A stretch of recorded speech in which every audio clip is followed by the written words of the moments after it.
Right, Street Talk, Gemma. We're here. We've got 4 episodes to talk about. It's been...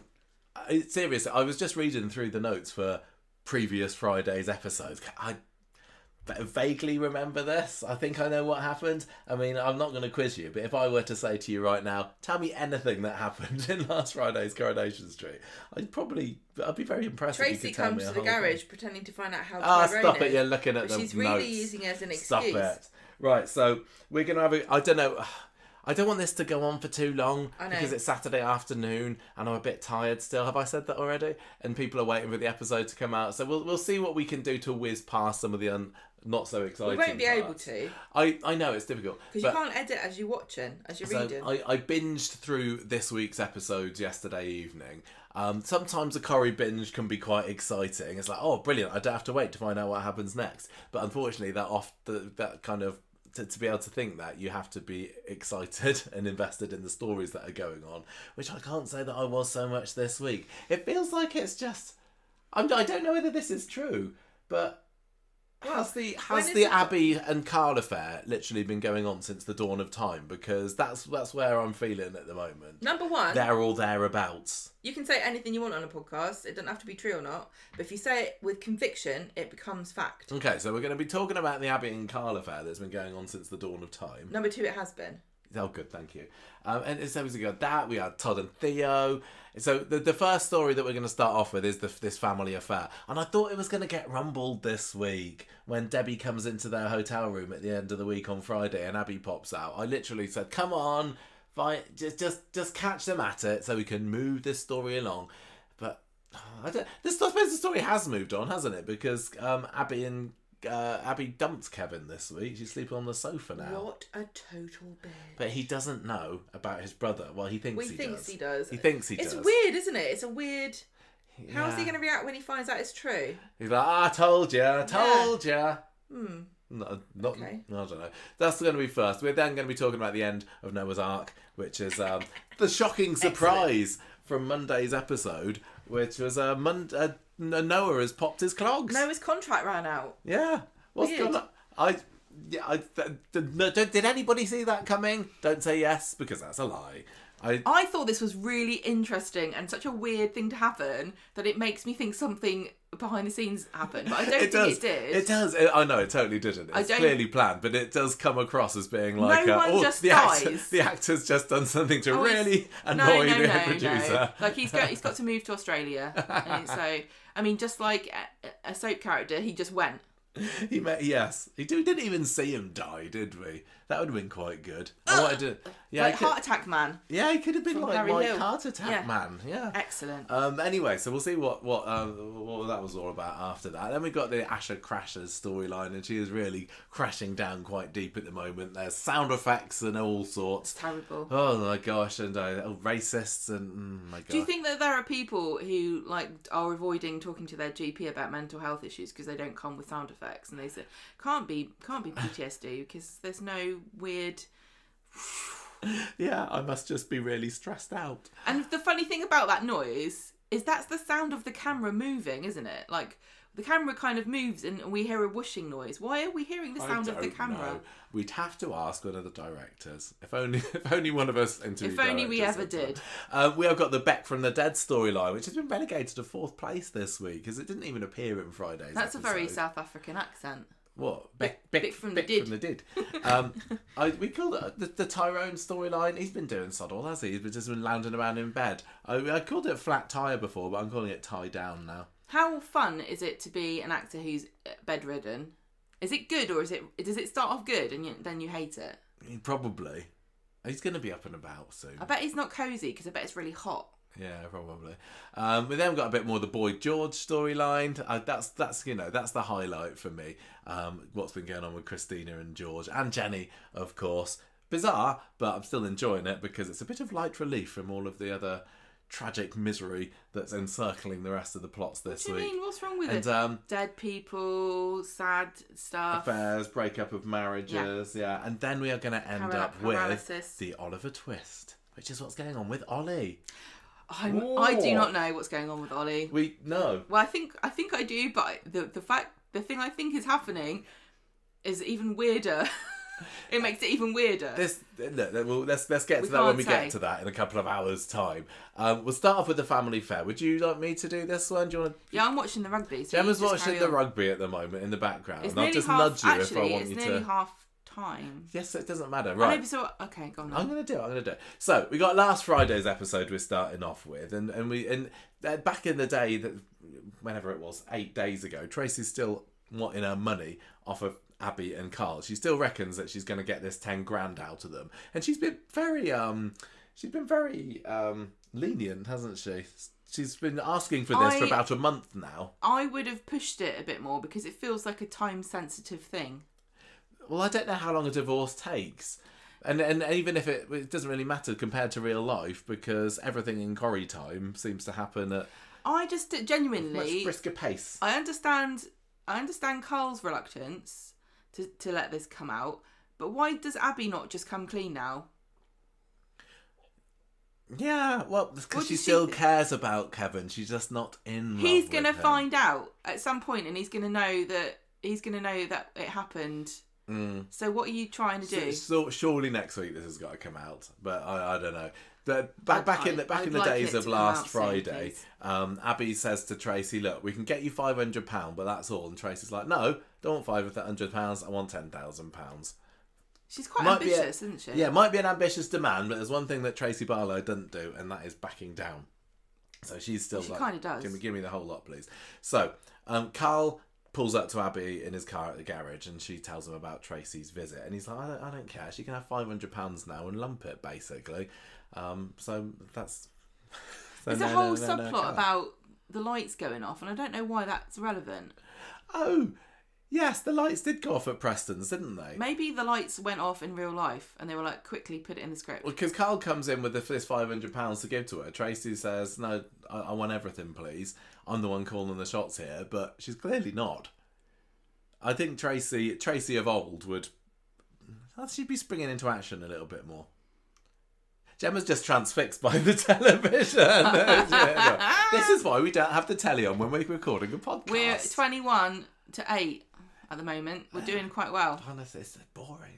It's not boring. It's very exciting. There were 3 tries on our side and 1 on theirs. Well, maybe you could try to listen to me. 97 tackles, 192 meters. Stop it.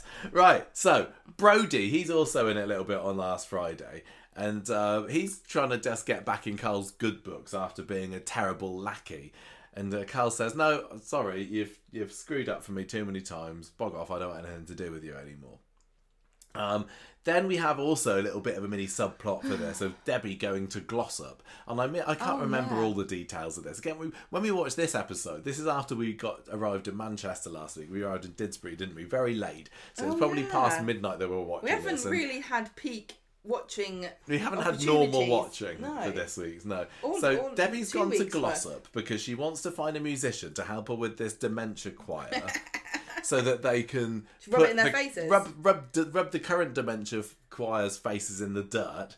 And so she knows somebody called Katrina Castleton. What was she saying? She was work with a band or something? I don't remember. She was in a band. Anyway, she wants to wipe the smile off the other choir's faces. No, she wasn't. She played at a venue that another band did. That was it. Which is just the normal thing. Yeah. I didn't write any of this down. It was too long ago to remember. So that all goes on. So Carl is taking Debbie away. And the whole point of this was for his alibi. Yes, exactly. That's what I was about to say. Because Tracy, later on in the episode, walks into her darkened shop and finds a vile hoodie there, raiding it. I don't know whether he wanted flowers or the cash in the till or whatever. Maybe else he's got hay fever and he's taking revenge. Take that, flowers. Yeah, take that, you horrible, disgusting sexual organs of plants. Well, she reckons it's Carl, doesn't she? But we later find out that it's actually Dylan, who is... I don't understand some of these characters' motivations. What's Dylan on? did it because Carl made him feel bad about not being very good at being a goon or something. Something like that, and he's proving, no, I'm actually an excellent goon.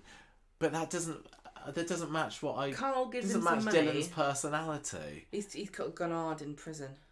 Yeah, Carl says that they're square now, so maybe that's just going to mean that Dylan can do some dodgy work from later. I don't know. Does anyone else find Dylan working as a petty criminal completely unrealistic and a bit eye-rolling? Do you? Yeah, I think it's a bit. I don't know. Honestly, they could cut this whole plot out. I think the cars are so boring. Cars are like the most boring thing in the world. Really, stealing them is not interesting to me. I'm just really confused about what's going on with older Shanice and Joni as well, because I thought it felt like a month or so ago maybe that we were gearing up for a lovely Sally and Tim story, and it's like, oh, let's see what it's like for them raising these, and Brody's going to be doing his dodgy bits on the side to try and earn money for them, but we've not seen them, have we? And it's vitally important that we get Grony away from her aunt, and no one cares now. She's just stuck there, and old Pony is still living with Tim and Sally. I don't know, but anyway, right, so Debbie and Carl come back from Glossop later, and it went well. They've got what they need to out of it. And Sean makes a funny quip about it not being often that you see someone with a vendetta against the dementia choir. This is what people want to see, yeah, isn't it? Yeah, they this just is talk way more about interesting. dementia choirs for 2 scenes over 4 episodes. Flipping show it. Nobody wants to see. I don't know. Maybe I might just being grumpy about this, but it feels like the stories that people are really invested in are getting shoved to the sidelines in favour of more skulking and ginnels. I understand the need to have like really important A stories that because you have to have something to go on the soap mags, and I do think a lot of it is driven by the soap magazines, because if on the front cover you've got like, I don't know, what's Mandy Dingle back from the dead, and like Queen Vic explodes and dementia choir drama from Coronation Street, it looks a bit bad on Corrie's front, right? So you've got to have something big happening in a week. But they've had so many other things happening. You can have buggering around with dementia choirs. Yeah, they totally That could be the B story all week, and you'd still have a front cover. Yeah, I know. With people looking sad about something. Anyway, Tracy comes in and is like, aha, Carl, that was you that I smashed the statue over their head of earlier. It was quite funny. When she hit him with a vase. Oh yeah, it was a vase, wasn't it? You're just remembering a different. I'm remembering a different person that she conked over the head with a statue. I don't remember 20 years ago. Walking into mid burglary and start doing a sexy dance. Anyway, she's like, he says, no, I've been with Debbie actually, and I've got photo evidence to prove it. So Tracy sits there chewing a wasp while Debbie sends her on her way. And yeah, then the big reveal is it was Dylan. The big reveal. It wasn't Carl. As though Tracy couldn't work out, he got someone else to do it. Weird. I mean, they have the same proportions. Can you? I don't know. It's irrelevant. It's really irrelevant who did it. It was Carl's idea. Yeah, and why was Carl kind of wants her to think it was him because he wants her to know it was a warning to stop annoying him about. Well, he ramps it up again later, doesn't he, in the episode? Anyway, at home later, Kevin tells Abi that Tracy has called him to the pub because she wants to tell him something about a contract for van servicing. And Abi's obviously bricking it and thinking, uh-oh, is Tracy going to reveal to everybody that I'm secretly having an affair with his brother? But no, she doesn't. Just tell him, you dog. She's just about to. Possibly, but then she gets this video call from Carl, who is so weird. He's found himself into number 1, and he's having a chat with Ken about Bill, isn't he, about his dad. Yeah. And Ken thinks that he's a lovely man, but Carl's there, kind of using it as a veiled threat, saying, "Well, if you tell, what was he going to do? I don't know. What was he going to do to Ken? Beat him up. Nothing. Everyone would know it was him. Yeah. Ken would know. Bizarre. You don't need to befriend Ken to beat him up. No, well, I suppose that, just because you know it was him, it's Ken. If then Ken's dead at the end of it, that's still pretty sad. I think the problem with it is that we know that he's not going to kill like the main character of Coronation Street. I know, nobody was sitting there watching it going, oh no, Ken, get away from him. He's behind you. Sorry, Carl, you are in no way a significant enough character for this to be of any way a threat. Just imagine that, if Ken was killed off by Carl Webster. To cover up his sordid affair with Abi. Honestly. I think everyone would riot. It was bad enough when Cassie tried to poison him. Well, anyway, it does a good enough job for now because Tracy doesn't reveal the affair to all and sundry, and she instead scarpers back to number 1 to rescue her dad from the clutches of evil Carl Webster. I think they need to make this more camp and cheesy, this storyline, because that's what it is. It's just silly, isn't it? How would you make this camper and Just make it lean into the fact this is stupid. How? I don't know. It's not my just job feels to know really that. dark and grubby, doesn't it? I know. I'm still watching it going, I really, really despise the character of Abi at the moment. And hating myself for thinking of it. Every year, Corrie seems to want to do a summer sexy story that makes everyone hate themselves. Well, one year it's Ardy, this year it's this. Yeah. Why, Abi? She was like one of the best characters. Do you really not like her anymore now? No. I don't care at all. I love Sally Carman and I love Abby's history with the show, but I just watch her now and I just kind of I almost got a sneer on my face because of how disgusted I am with her behaviour. I think what I'm waiting for is for her to find out and get revenge on Carl, and I'm looking forward to that. I just think the thing is, right, if I really like a character and they do something like this, I just go, oh, it's just the script. I know. So I forgive her, but you can't. I probably will. That's the problem. But I just really wish that they hadn't done this. And the fact that the story is going on and on and on. No, hang on. There's loads of really interesting and unique scenes of them in bed together in the hotel. It just feels like it's on repeat, doesn't it? If it was a quick... We had the chance for there to nearly be an affair, and I'm going back a couple of months now, and Corrie's like, no, we're going to have that affair. What affair? But then the other, I mean, I'm still thinking, well, yeah, Abi and Kevin never really were suited for each other, were they? Do you think that he's going to run off? Do you think that Carl's going to run off with James at the end of it? Do you think he just really loves James? He seems to not be into Abi whatsoever. Is he into anybody, or is he just... He's just out for what he can get for himself, isn't he? He's got no feelings or affection whatsoever for James, even fewer than he's got for Abi. I mean, we know that he isn't interested in a long-term history with Abi. He doesn't want her coming back to Germany with him. He doesn't want to be raising Alpha as his son. He just wants a bit of lady nookie in between his man nookie in the hotel. It wouldn't surprise me if he's not got a third person on the go. Honestly, I literally cannot believe Raphael is letting Debbie down like this and not reporting on how many times people I thought you were going to suggest that Carl and Raphael were having an affair then.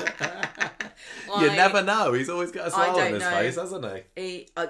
Raphael is probably the most fun out of those. Raphael, he was in the background. Was it Friday's episode? Oh, was it the careers fair? Wasn't it? I was like, come on, give him a line. Come on. A drink with him than James or Abi at the moment, to be honest with you. Absolutely. Yeah. We should write in. But as I said, Carl's not invested in an emotional affair. Yeah, we don't want him to break Raphael's heart, do we? No. Speaking of background extras, did anybody spot Dirk with his glasses on Fridays? Sexy specs. Dirk in the factory. Incarnated. He was like the new version. He was like Clark Kent there, wasn't he, reading his newspaper? Yeah, it was. I want to know what's going on in that story, I tell you. Anyway, so this whole time, do you think he's had X-ray vision? Because that's why Clark Kent has to put the glasses on so he doesn't laser people in the face. Is that not right? I think he's just realised, like Roy, that there comes a time in your life when you just got to embrace the short-sightedness and get yourself a pair of goggles. I know what's happened. What? Roy's got himself buy one get one free and he didn't want it to go to waste, so he gave it to Dirk. I don't know. Anyway, back to what we were talking about. Monday's episode, so we're into this week at last. And Abi starts the episode, lying her head off to Kevin, who wants to know why she got back late last night. She says, I've just got chatting to Wendy. Wendy Crozier? Yeah, Wendy Flaming Papadopoulos Nay Crozier. Well, maybe not Nay Crozier, why is she but still hanging about? She's not. It's just her excuse. Although I did see a few people online asking, like, who's babysitting Alfie at the moment? It's not Emily Bishop. At least we know that if Alfie needs babysitting, Wendy Papadopoulos. You can't. It's so bizarre, isn't it, that this character from the 80s, so well known for her illicit affair with Ken, is still there rocking away in the background, unseen. Nearly 40 years later. Do you know what? Babysitting Kevin's stepson. Do you know what they need on Corrie that they don't have at all? It's just a creche. Yeah. That would actually be a really good business for somebody to open a creche. It would. Because then we'd have all the tiresome children in one spot. Well, the community centre, that could become one. Put it in there. Don't have to show them. You just have to have the sound of children being annoying.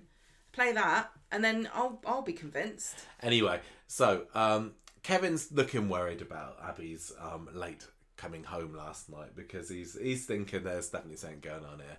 And as the week goes on, it all pretty much unravels for him. And Abby's back at the old sex hotel with Carl later, and they're just pretty chuffed with themselves that they're getting away with this whole thing, and how can Kevin be so blind about it. And Carl says, look, I begged Tracy to back off with the money, and Abi believes him. Yeah. So he doesn't say, I threatened to kill Ken. No, not straight away anyway. It comes out later, doesn't it? Because Abby goes to the shop and says to Tracy, "Oh, thanks very much for backing off with the money." And That's Tracy's called like, poking a bear. No, actually, I didn't back off. Your fancy piece threatened my dad. And he had somebody trash this place too. And maybe at this point, Abby had the opportunity to go, I think that he's a nasty piece of work. But no, she goes back to the hotel and he's like, I was only bluffing. I'm going to Ken. He's the, I want to kill Ken. He's indestructible anyway. I don't get why Tracy didn't just go, well, screw you. I'm going to tell Kevin and I'm going to tell my dad that he threatened you because I knew about the affair. Why didn't you just come clean? Who cares now? Just blow it all up. I also didn't really... Ken's not dumb. I didn't particularly enjoy Ken being taken for a ride, because this is the same Ken who took down vile Cassie earlier this year. He's like, I drank the poison on purpose because I like it. He was the one that did the old, I'm pretending to be asleep and I'm going to open my eye and reveal that I've caught you. And to have him being taken advantage of by this loser who's, Johnny come lately Carl Webster. Nah, I think that Ken's a smarter cookie than that. He knows what life's about, that man. Yeah. Anyway, Abby goes back to Carl, as I say, and she says, well, did you threaten Ken? He's like, fair cop, I did. I was only bluffing though. I'd never hurt Ken, it worked. And Abby's like, okay, just don't do it again because I really, really fancy you. And it's things like this that make it really difficult. Shall we shag? Yeah. So they do, probably. James is ringing Carl at this point, isn't he? And Carl ignores the message because he is otherwise engaged this man, in Abby's tonsils and other lady parts. If he spent more time earning money than he did shagging about, he wouldn't have any troubles with his owing people cash. He's like a sex addict, isn't he? Maybe he is like, is it David Duchovny? Is he cured now? How did he cure it? Does he work at the garage anymore? I don't remember. Or does he literally just spend his life in that bed? Maybe he has to work there now because Tyrone's sad in bed. Yes. I think Brody is single-handedly running the garage at some points this week. I don't get it. It's so weird to me, like, the whole story's boring. It really is, isn't it? It really, really is. So Abby gets home later and Kevin says, look, there was a text. It was only in the episode he gets a text and he says it's Tyrone, but it's not. It's actually from the hospital. He has to go to a surveillance appointment. And it's to check that he's not get his cancer anymore. And he's like, oh, now I've remembered about how I lied to you, about how I had cancer. Remember that? That was stupid, wasn't it? And, aren't lies terrible? I'm so sorry, Abby. And Abby's like, oh, it's just a little fib. Well, there's nothing wrong with that. Karma's going to get him. Carla's going to get him. Karma. Oh. Sally Karma.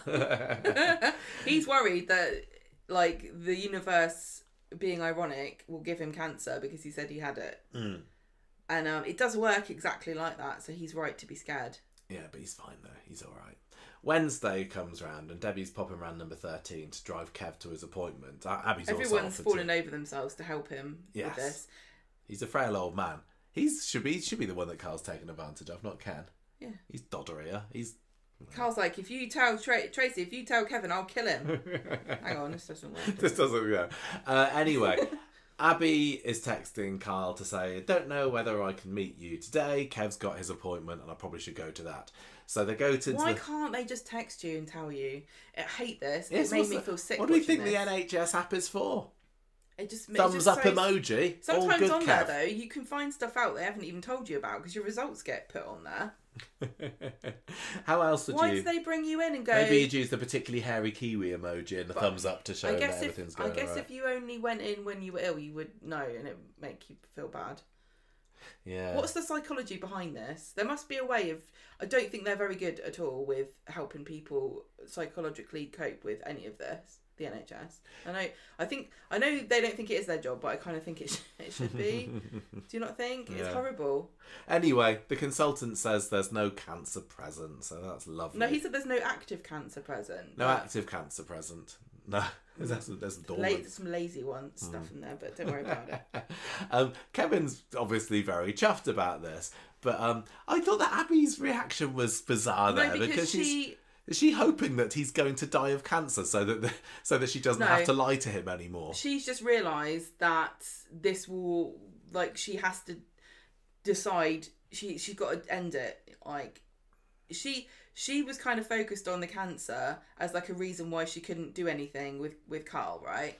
But now there's nothing stopping her. She's got to now make a move, and she knows that it's going to hurt him. That's what I think. Like, she knows the gig's up now. You've got to decide one way or the other. Never. Are you going to carry on living with this man, wait for him to die of something else, or not, or go and live in Germany with lovely Carl? Yes, yeah. And send your bottles back to the shop for €15. Debbie tells Carl the good news later and says, "Oh, maybe we should have a drink to celebrate." Great. So she heads off home just as James comes in. This was in the hotel room again, wasn't it? And Carl says, "Oh, James, I fancy booking in another PT session today." And James, "Oh no, this was in the cafe, wasn't it? Sorry, this was in the cafe." And James says, "Sorry, I've got actual clients today. Ones that I'm not actually bonking. But maybe we could meet up later, around about 6 o'clock, about the same time that you're supposed to be having this well done, Kevin, you've not got cancer anymore party. Lovely, see you there." So Kevin gets home. Abby's there as well. And he's like, What's up with you? Did I say something wrong? This is the scene that we paused and spent about 10 minutes critiquing the decor in number 13's kitchen, wasn't it? Because we were finding a lot of the rest of the action relatively unengaging. So we just paused it and was like, what's going on in here? It's really...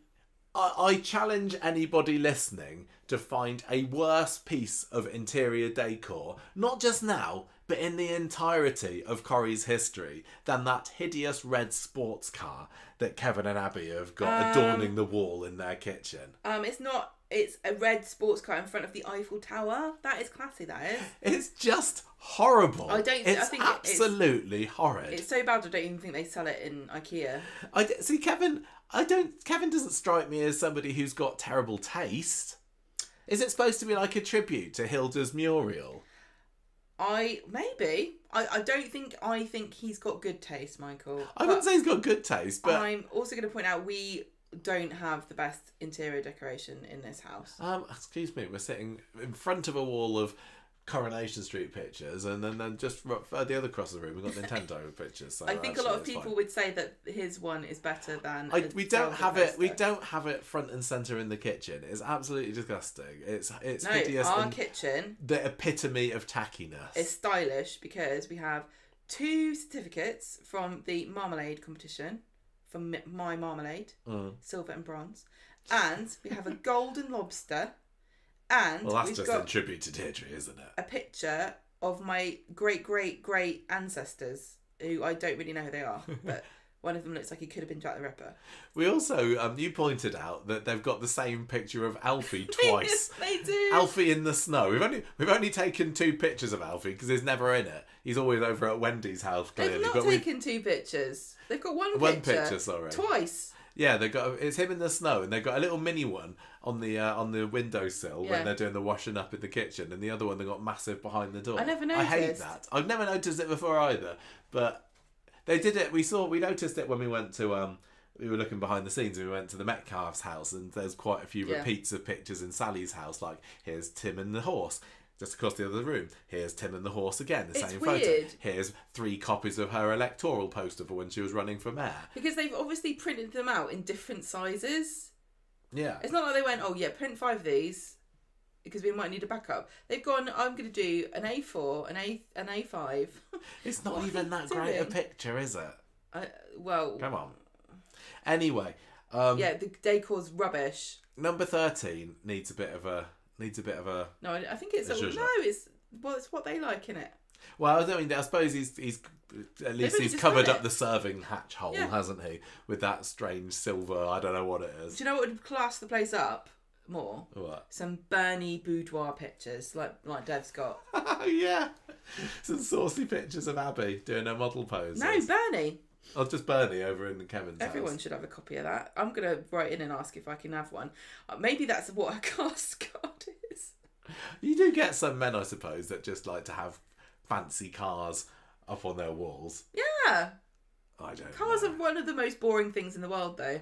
I'm going to confidently state that they are incredibly dull. Anyway, there's really not like almost anything else I can understand, but cars are boring. Kevin declares that he wants to get a dog now, and Gemma's like, "Yes, please." Another dog on Coronation Street. I say yes to that, but Abby's like, "No, not having a dog." Think of the insurance and the chaperones. She says, "I'm not ready to think about the future yet. Don't get a dog. Don't do it without asking me." I like it when she was like, "Please don't get a dog without asking me." Read my lips, leave no dog. You. I don't want to. I don't want to give you the responsibility of a dog at your age. He's not gonna die before the dog dies. He's got a good 15, 20 years left, right? Let him get a dog and then he can cry into its fur when you leave him. Yeah, that's a good backup. I'd say, plan, yeah, actually, you should get a dog because you're not having a wife. See you later. So she pours water all over his canine ambitions there, but then and then she gets summoned out to the ginnel again. And once again, I will say, why do they keep meeting there? Talk loudly in the ginnel. It's literally right outside the back of your house. Every time they do it, I think that they're going to pan to somebody listening on the other side of the wall, but they never do. But what's the physics of how people can sometimes hear things from very far away, but nobody hears anything in that ginnel when it's Abi and Carl? Anyway, she says to him, "Look, Kevin's just told me he wants a fresh start, but Carl, I just want to be with you. I love you more than anything." It's vile. Who is... Michael, you don't understand love. I don't understand their love. Well, he doesn't love her, does he? Look, what does she see in him? It doesn't matter. You just have to... right, okay. We know people who've dated people that just are rubbish. And they don't seem to get it. But Abby's more switched on than this. No. Surely she can see a wrong un like him a mile away. Love is blind. I don't know. You can't... She needs a pair of glasses like Birkenboy.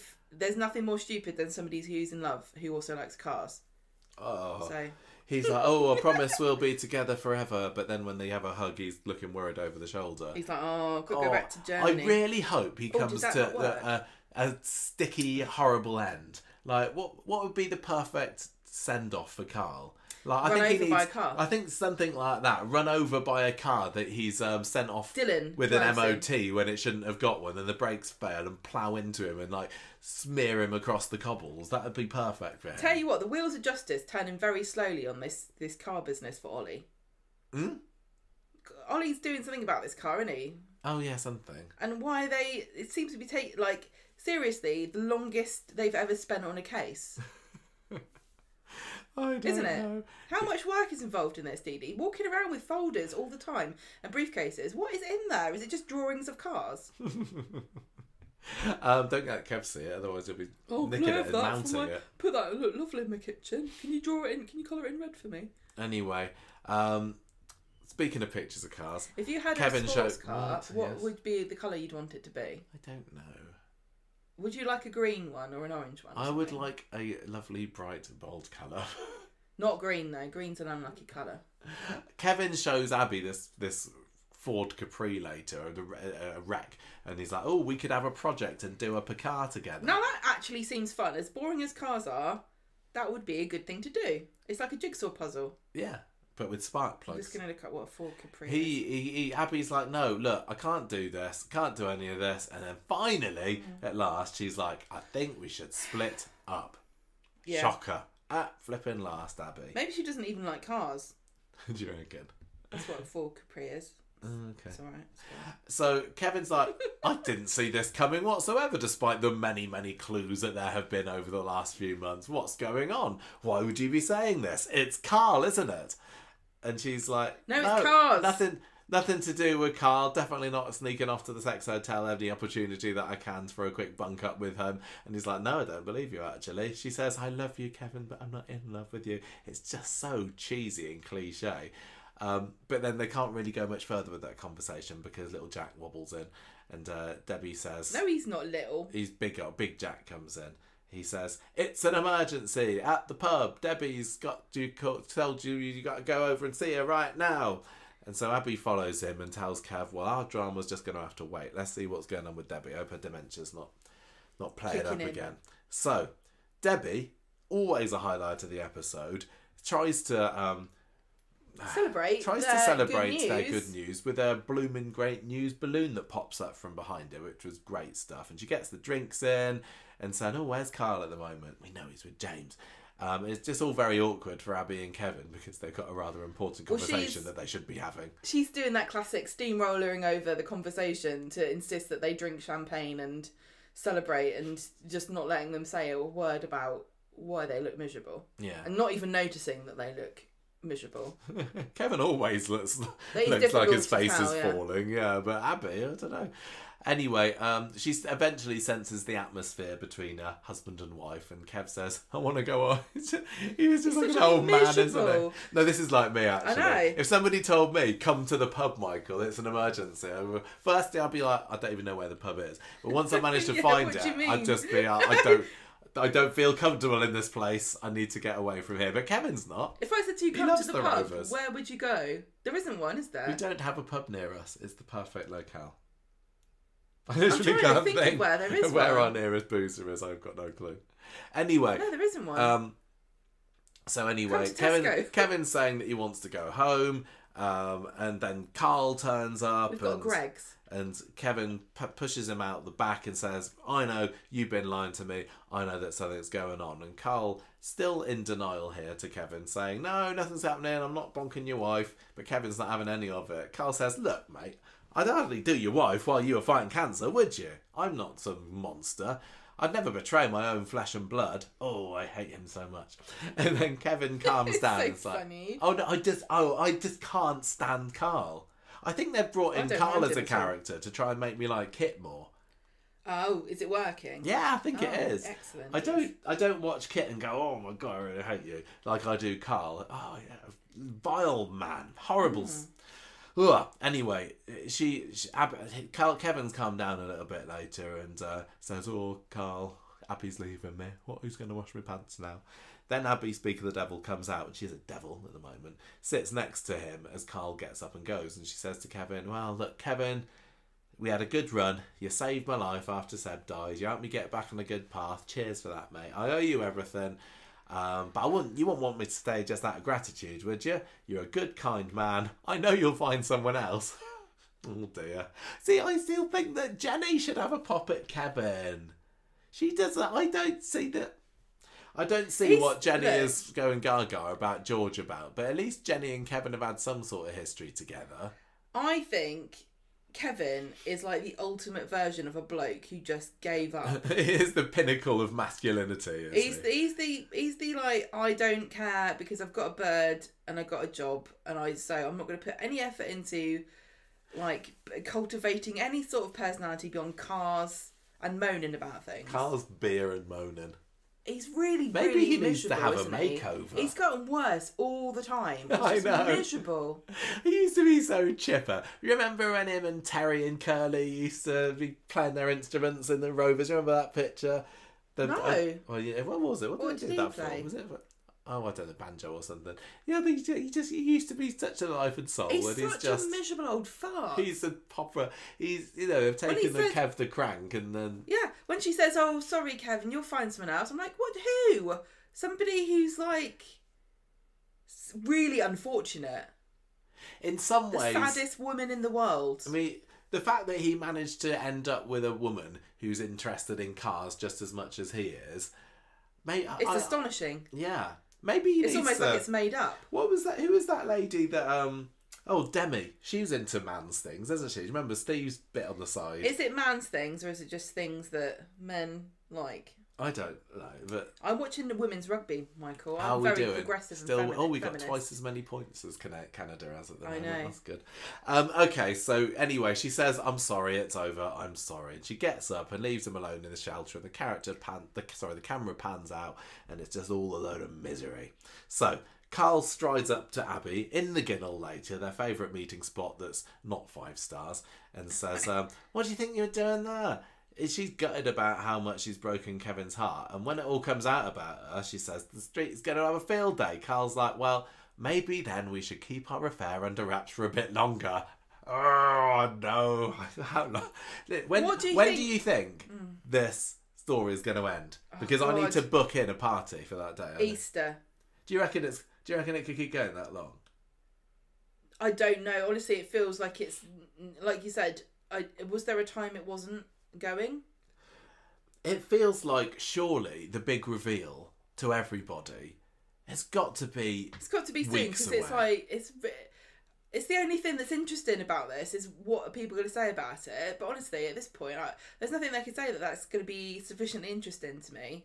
Even the James angle is somewhat interesting. I honestly think that they're going to blow up before everyone finds out. Do you? Yeah, I think that she's going to find out about James, and then she'll tell everybody that he's a cheating scumbag, and everyone will be like, "Oh, the man you cheated with cheated on you." That's a really interesting development that nobody saw coming. I want her to find out about James, and then just get mad, castrate the guy, and serve him the winnings. She needs something. She needs to go on this ultimate vengeful rampage she against blows up this cars. utter dog. She does blow up cars. cars. She needs to go back to being the proper arse kicker that we know and love. Anyway, Carl is back in the hotel later, and then he gets a lovely text from Abi, but James knocks on the door, and it's like he's come in for this workout that they were talking about earlier. And Carl's like, "Sorry, I can't. I got stuff on." So he blows out James, and James is like, "Fair enough." I've never heard of blows out. I've only ever heard blows off. Sorry, he blows off. No, but that's what they said. Blow out. Did that's they? What they used that phrase this week. Oh, I don't know. Somebody else said it. So James is like, "Fire." Do you think? Oh God, boring as hell. He's probably getting himself in the mood. Wednesday. We're on Wednesday. Yeah. Oh my God. But anyway, James has clearly got other options for satisfying his urges, and he goes I off don't and care about any of this. goes and sees Raphael. Maybe I don't know. I'm not concerned about his urges. No. Yeah, I think that Abi needs to find out about James. Definitely. Yes. And soon. And bloody soon. And what is James going to say? Because does James know that he doesn't know that? No, James doesn't know. Yeah, I mean, what's going to happen is Abi going to find out about James first, or is James going to find out about Abi, or will they find out at the same time? Some people don't care, and I don't get it. The fact that James was like, "Oh, fair enough, see you tomorrow," then shows that he's got no ties, commitments whatsoever. Totally casual. So if he's like, "Oh, you're bonking Abi, are you?" Fair enough. I don't know whether he'd be bothered. But Abi thinks that she's got the perfect fella here, doesn't she? She thinks that this is the one for keeps. Knock yourself out. So I wonder, maybe it'd be interesting if James finds out first, and then he has to decide whether he should tell Abi. Somebody needs to flip and find out, because they're not exactly being subtle about it, are they? Honestly, everyone's going around with their eyes shut. I'm not worried about it. I think Dirk, now he's got his new glasses, should spot them. He'd be like, "Oh." Yeah. So, speaking of interior decor choices, go on then, tell me what. The episode ends in Debbie's new flat. I did not even notice this the first time I watched it. Yeah. What a blind idiot. So the lights were off. It's night time. Kevin's gone to visit Debbie over in the flat above the streetcar's office, which we've seen the front door of it now. It's very garish and purple and very, very Debbie. The interior now, we just didn't get a good shot of it. I hope we get to see more of it next week. She's dead into mood lighting. She's Debbified the whole place. It's all kind of, is it like purples and teals and there's a giant gold cat. It's jungle themed. I'm really into that. I hope she's got that peacock lamp from Next that they have in the traitors. She had what was it? She had the book. She had a giant panther. No, she had Persiana. Yeah, I've got that recipe book. Very good. It's very good for salads. But anyway, there's more of this. Get yourself your pomegranate molasses. She's saying, look, I don't get what's going on. I don't believe that Carl and Abi will be having it off though. So you can put that right out of your head, Kevin. No way. And he says, well, I did catch them flirting on CCTV once. And all the listeners were like, did you? I don't remember. I certainly was anyway. She's like, no, you're just in shock, Kevin. You're looking for a reason for why this happened. But sometimes they just do. Sometimes women are just bitches like old Abi. Sometimes they're just slags. Sometimes they just don't like staying with doddery old men anymore like you. Just get over it, Kevin. He says, well, tell you what, moment Carl turned up, Abba changed. And if she's left me for him, I'll kill the pair of them. Will you? There we go. So, Friday, back to a Friday again. This was yesterday, Friday. Abby slept on the sofa. I mean, it's quite brazen of her to have stayed at number 13 whatsoever. Is Wendy Papadopoulos not got a spare room done up for her? Can't she go stay at the sex hotel? It's got a bed in it. They know they've got a bed. There's one or two there. Room for two in there. I've never seen more than one at once, though. Kevin's like, what are you doing here? And she sits with Kev as a bit of a sympathetic shoulder for him, but he's not really into it. So Tracy goes over to Abby in the shop later, and she says, I've heard the news. How you and Kevin are split up. You still seeing Carlo, I assume? He's bad news.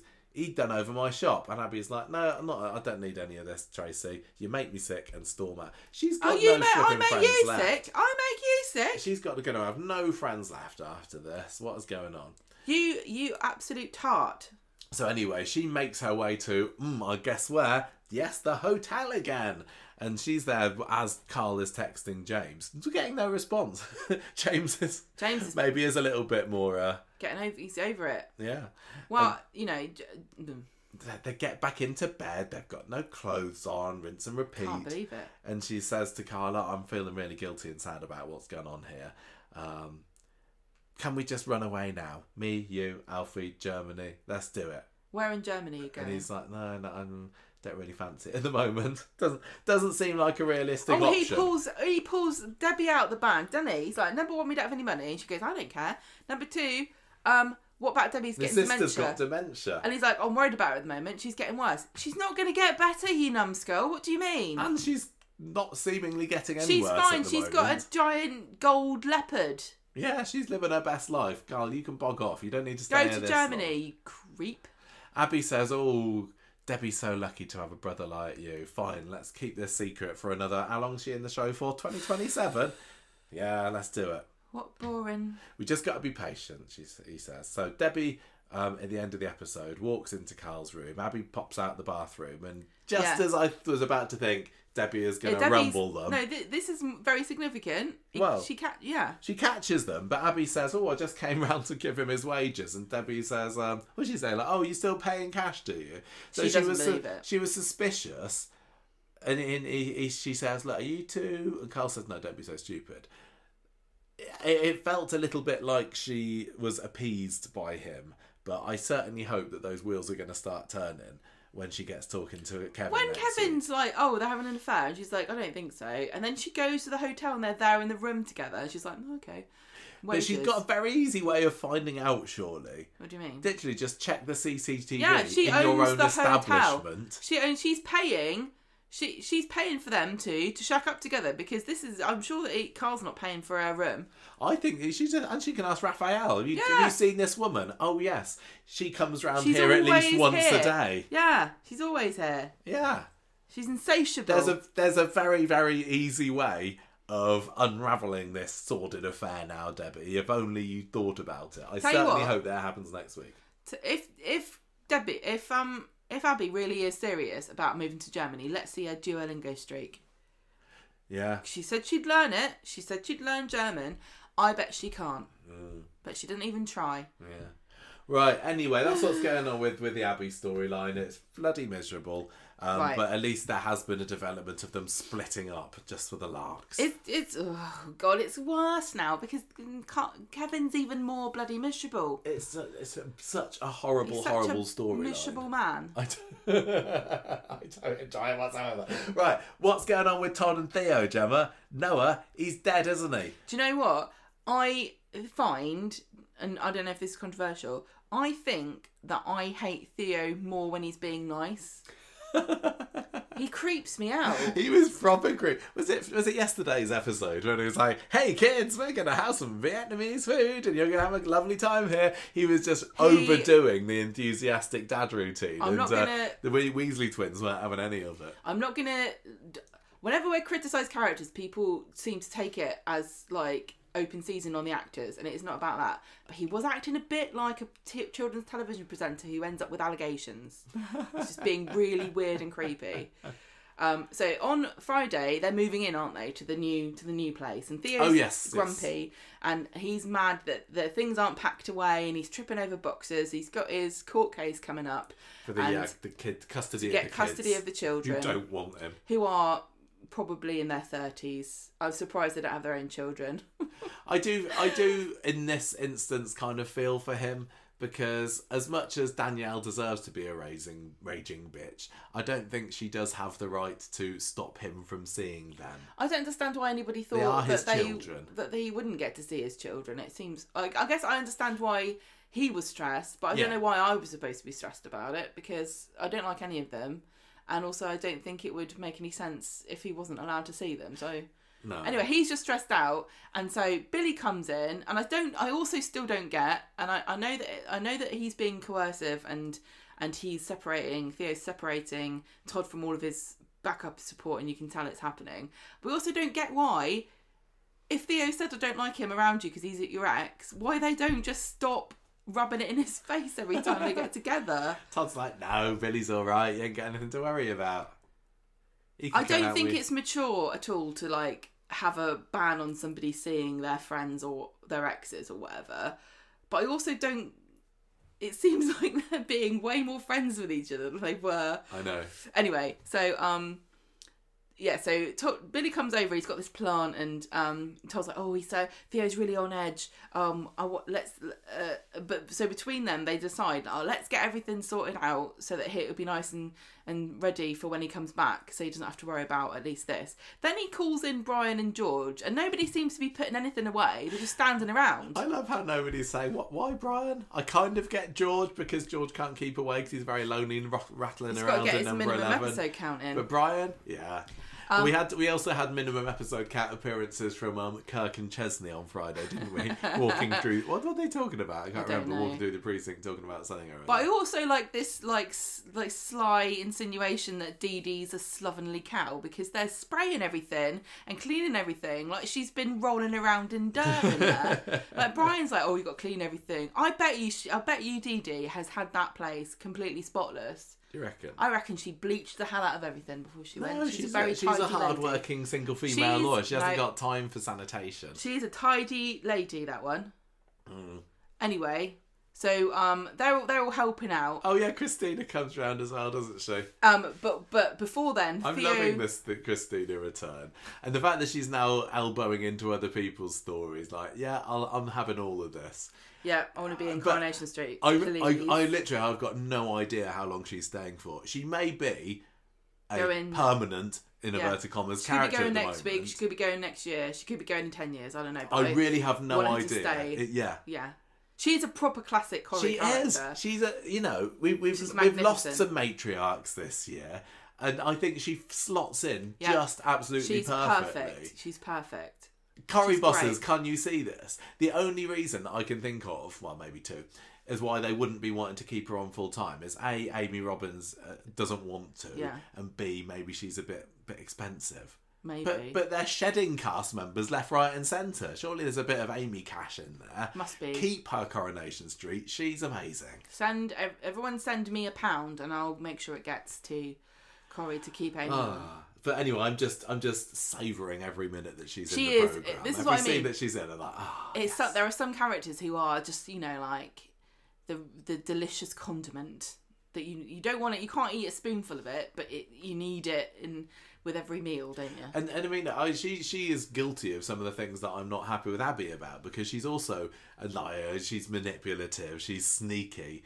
But that's her character. Abi's character isn't that, but she's become that this year. And nobody's going, oh yeah, Abi, go on, you stick it to Kevin. He's going to feel like such an idiot. But with Kevin, it's like, yeah, Christina, sorry. You're like, yeah.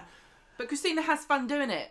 Abby spent the whole time going, yeah.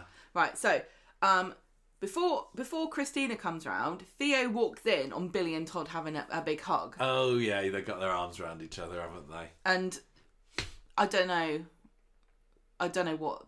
Okay, whatever. Billy is going to end up with a Theo's fist-shaped hole in his face if he's not careful. It's I wouldn't want to be riling up anyone with as massive arms as Theo.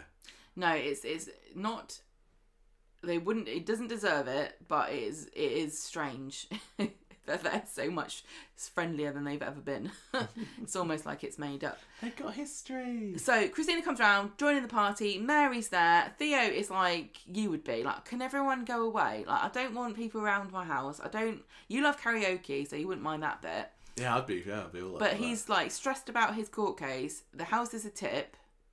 I think it's still a tip when they're there. And now everyone's having a party.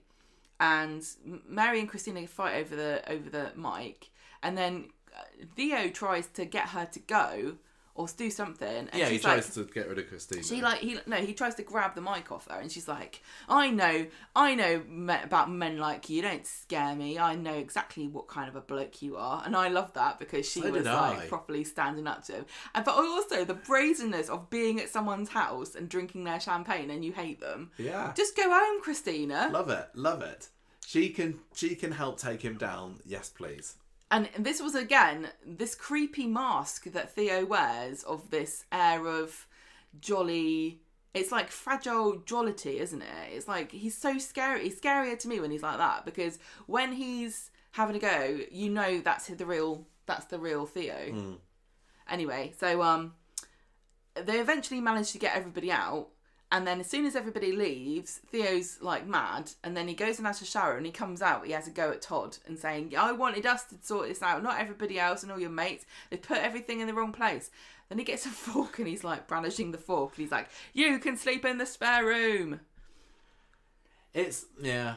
Are you finding that this is different enough to the Jeff and Yasmin story to still be a valid Yeah, I think so. entity of its own? I think so. I think that Jeff did have that campy, entertaining side a bit more than Theo did. It's funny, when he was bopping around the garden to Mr. Boombastic, or feeding Yasmin a chicken, or doing his jiggle it magic routine. He definitely had a real energy and charisma, whereas I think Theo feels like more of a real person. Like, Jeff felt like very much larger than life. Like, he was an entertainer, and he was entertaining to watch. Whereas Theo is just like anyone, you could know him. You know? Right, yeah. So... I think Jeff was almost a bit of a baddie that you could love to hate. And sometimes when you kind of cheering the baddie on secretly, like, yeah, you... Like, obviously I was on Yasmin's side, but when he was doing things, like when he fed her the chicken, I was like, oh, Jeff, that's brilliant. I feel really bad, but I'm never there saying, yeah, you go, Theo, you poke him with that fork. He's nasty in a really scary way. Yeah. But they both were. On Monday, Theo is like, oh yeah, everything's fine, cookie bacon, I'm sorry Todd, I didn't mean it. Todd's is like completely wrong-footed by this, because he was expecting more arguments and to be in the doghouse. But this is love bombing. So he's like, okay, well, I promise, to not invite people round. I'm really struggling with this because I don't like people coming around my house that I don't know or that I didn't invite, and unexpected. That would be my worst nightmare. And I wouldn't like fork you for it. Thanks. No, and I wouldn't make you sleep on the sofa. I think the person who's mad is the one who sleeps on the sofa. Yeah. Yeah. At the court, they have this is where they have the Theo. Does he get his kids custody hearing? And Dee Dee says, "Oh, good news, Todd. You can be in the court during the proceedings, but don't make a noise. And also, Theo, you might get some horrible questions, that you got to stay calm and don't get angry." And Theo's like, "Oh, I'm scared. Oh, I'm glad you're here. Team Thod." Which sounds like... calls it that, isn't that a villain from Superman? I don't know. Anyway, so Theo is being questioned. Sounds like a character name for an ogre or a... Something like something that. out of Shrek. Or a caveman, like Thod the Great. Yeah. So Theo's being questioned about his temper and his violent tendencies and is he hitting Miles? And Theo is like, I don't like Noah. I didn't physically abuse him, but I did verbally say, because I don't want him around my children. And Theo is sitting at the... Todd and Noah are sitting at the back, and they are next to each other. Because of course. And then for some reason nobody can hear what Noah says apart from Todd. Like, Noah's just openly going, "Oh, that's rubbish, that's not true, he's evil, he shouldn't get any kids, they're gross, you're horrible, you're gay, I hate you." And it seems like only Todd can hear him, and Todd's like going, "Oh, shut up, I'm trying to watch this, you can't pause it." Tell you what that is, Noah's snark. Anyway, carry on. So he's just being sarcastic, and eventually Todd just stands up and goes, "Oh, stop talking while the judge is talking." And the judge says, "No talking. Send that man out immediately." I can't believe that Todd was sent out just for that. I know maybe in a real court, possibly you would. Who knows?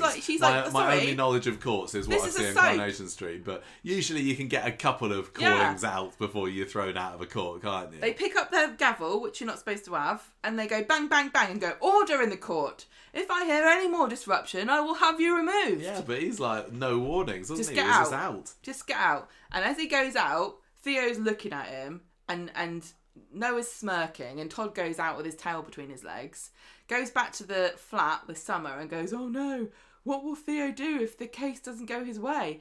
And she's like, what do you mean by that? That's a bit weird." But then Theo arrives and he does a little fake out, doesn't he? Oh yeah. He goes, "Oh no, I've got a shared custody order." Or whatever. Shared care award. And, what's that mean? "It means I'm getting my kids! Hooray!"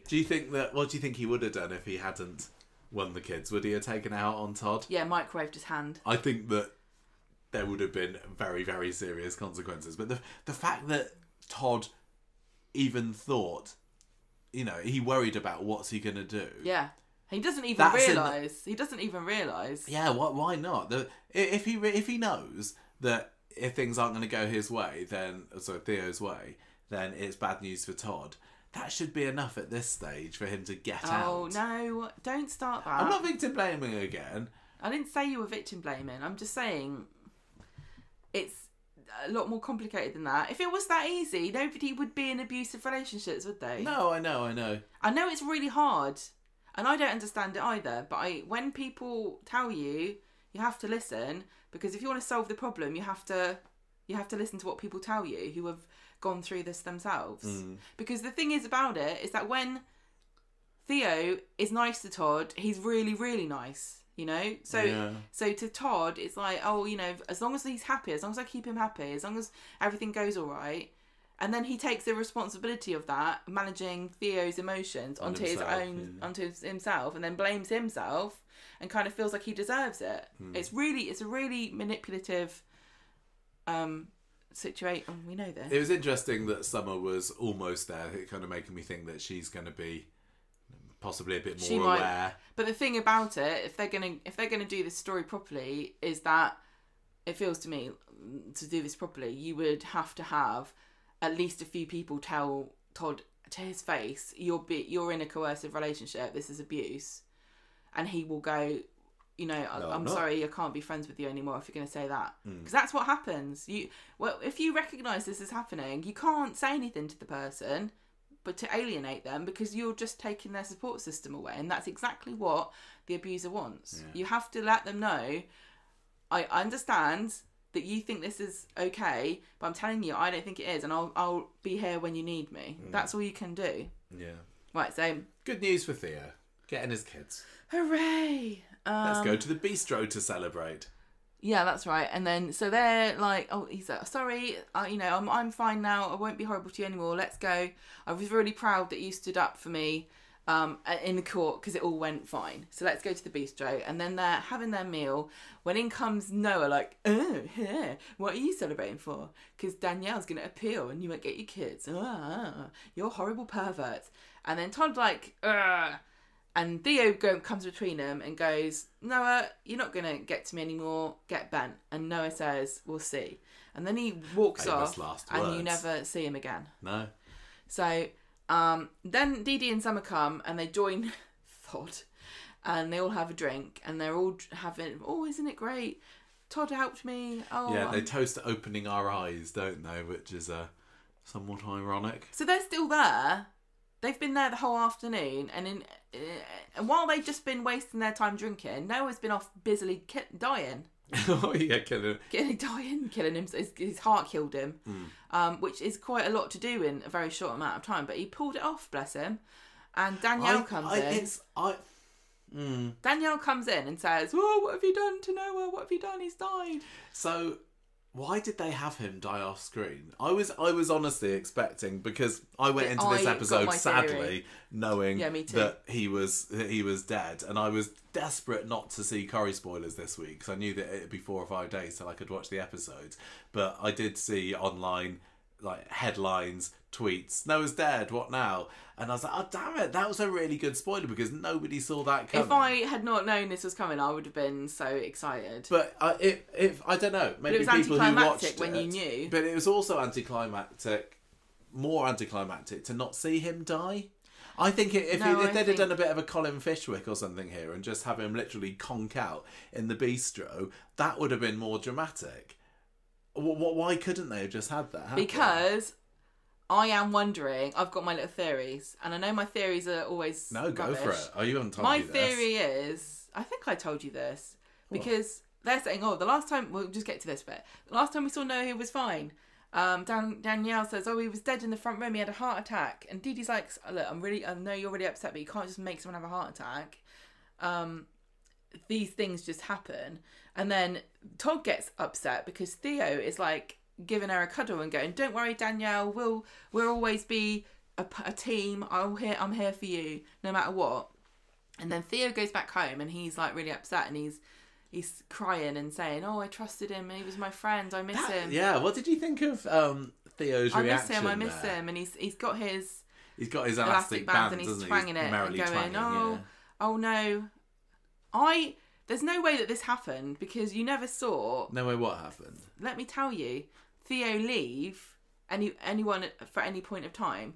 But I wonder if Theo knew that Noah had a heart condition because the way he's talking about him is like he was, they were really super close when they were younger, like super, super, very, very close. So if he did have some kind of heart condition, that it's possible that nobody knew about it except for Theo. And has he, what, he's saying that he has been poking the bear in an attempt to... Has he managed to do something to him? No. Well, the way he's reacting is like he's guilty. Because he's crying and hurting himself, talking about him dying. I think if Danielle comes in and said, you caused him this, you've made him go through all this stress, this is your fault... As horrible as Theo is, he is in a very fragile state at the moment. And if somebody's going to come along and said, you're responsible for my husband, or my boyfriend dying, and you kind of once liked him, you probably would think, oh, it was me. Yep. But I don't think he did do anything. I just think it's more exciting if he did. Because I went into this episode only knowing Noah's dead. So my mind was sort of going haywire, thinking, what's going to happen? Is somebody going to attack him and Theo's there responsible? Or, I don't know, but just an off-screen heart attack felt less exciting than I was envisioning. It feeds into my theory that you didn't see what happened.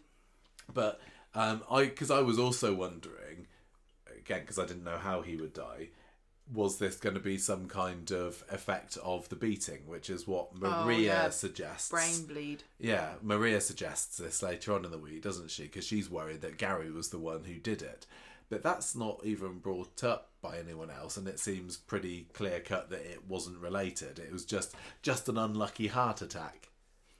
Unlucky. But what What does this do? What did it do to the story? Yeah. Now that he's dead, how What's is the this benefit story of better this? now that Noah is Noah more?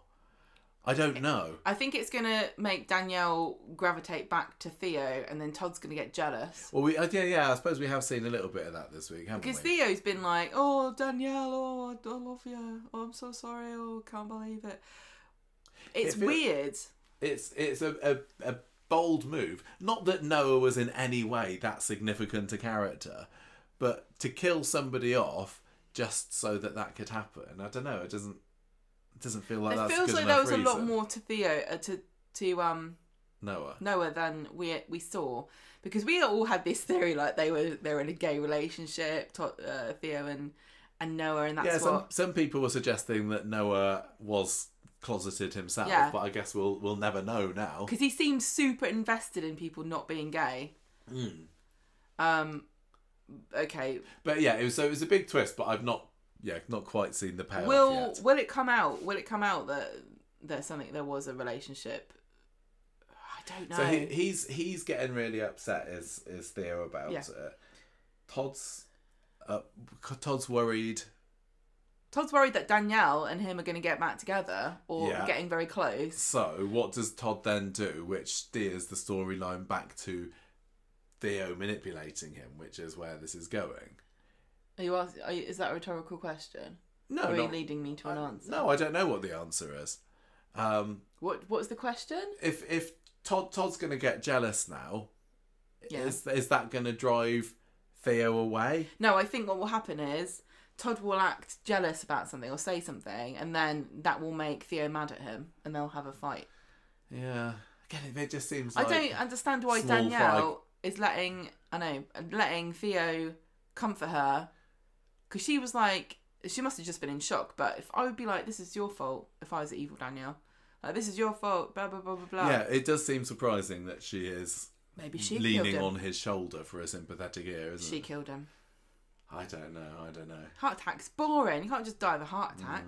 Right, Todd, so he's there, Theo's there, and he's got his elastic band and he's flicking it, and then Todd comes and says, you've got to cut this band off. You've got to let you forgive yourself. And Theo's like, oh, maybe Noah could have changed. We'll never know.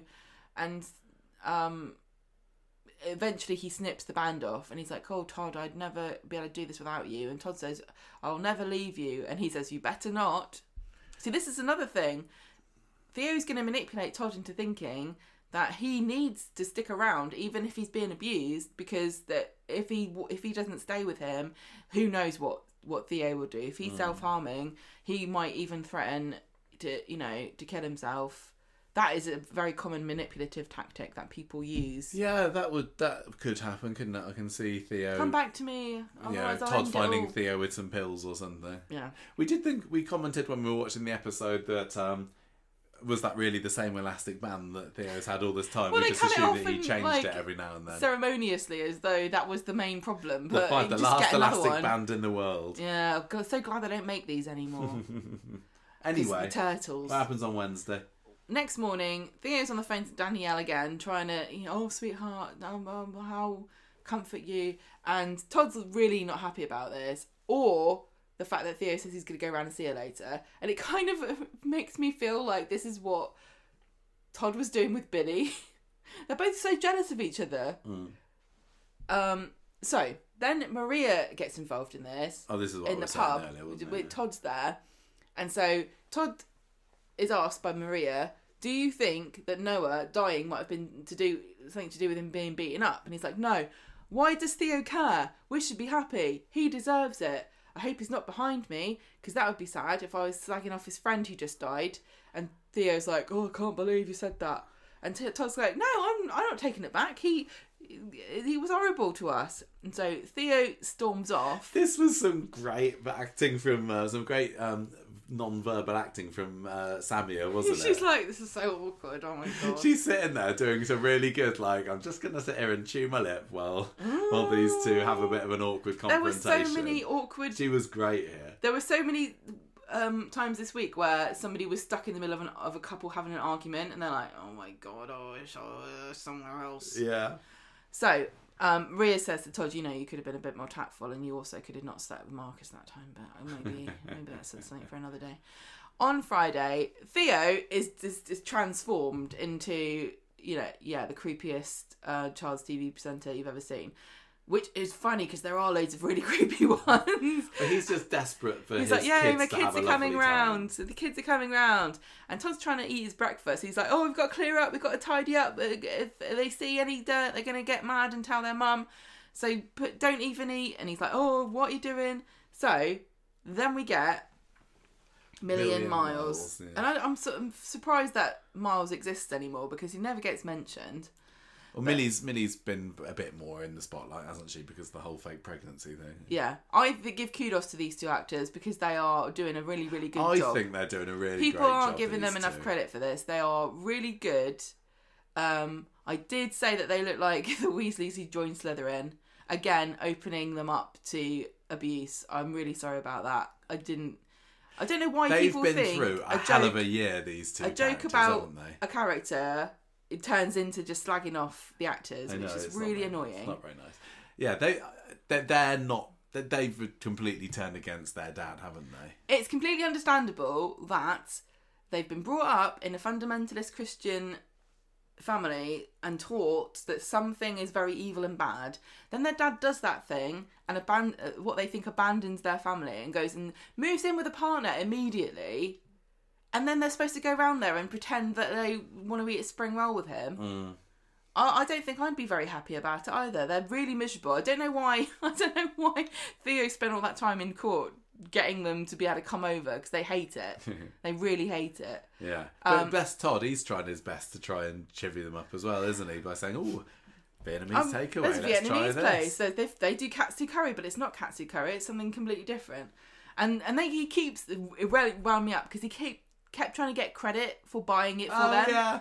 He's like, I'm treating you. It's my treat. Of course it's your treat. I'm a child. I've come to this house. You're providing me with food. It's the most basic thing that you've got to do. Yeah, there's you don't a couple get of credit. lines about that, wasn't there? And then later on Theo's like, say thanks to Todd for buying you food. No, I won't. It's like what he's supposed to do. It's a legal requirement of you taking charge of a child.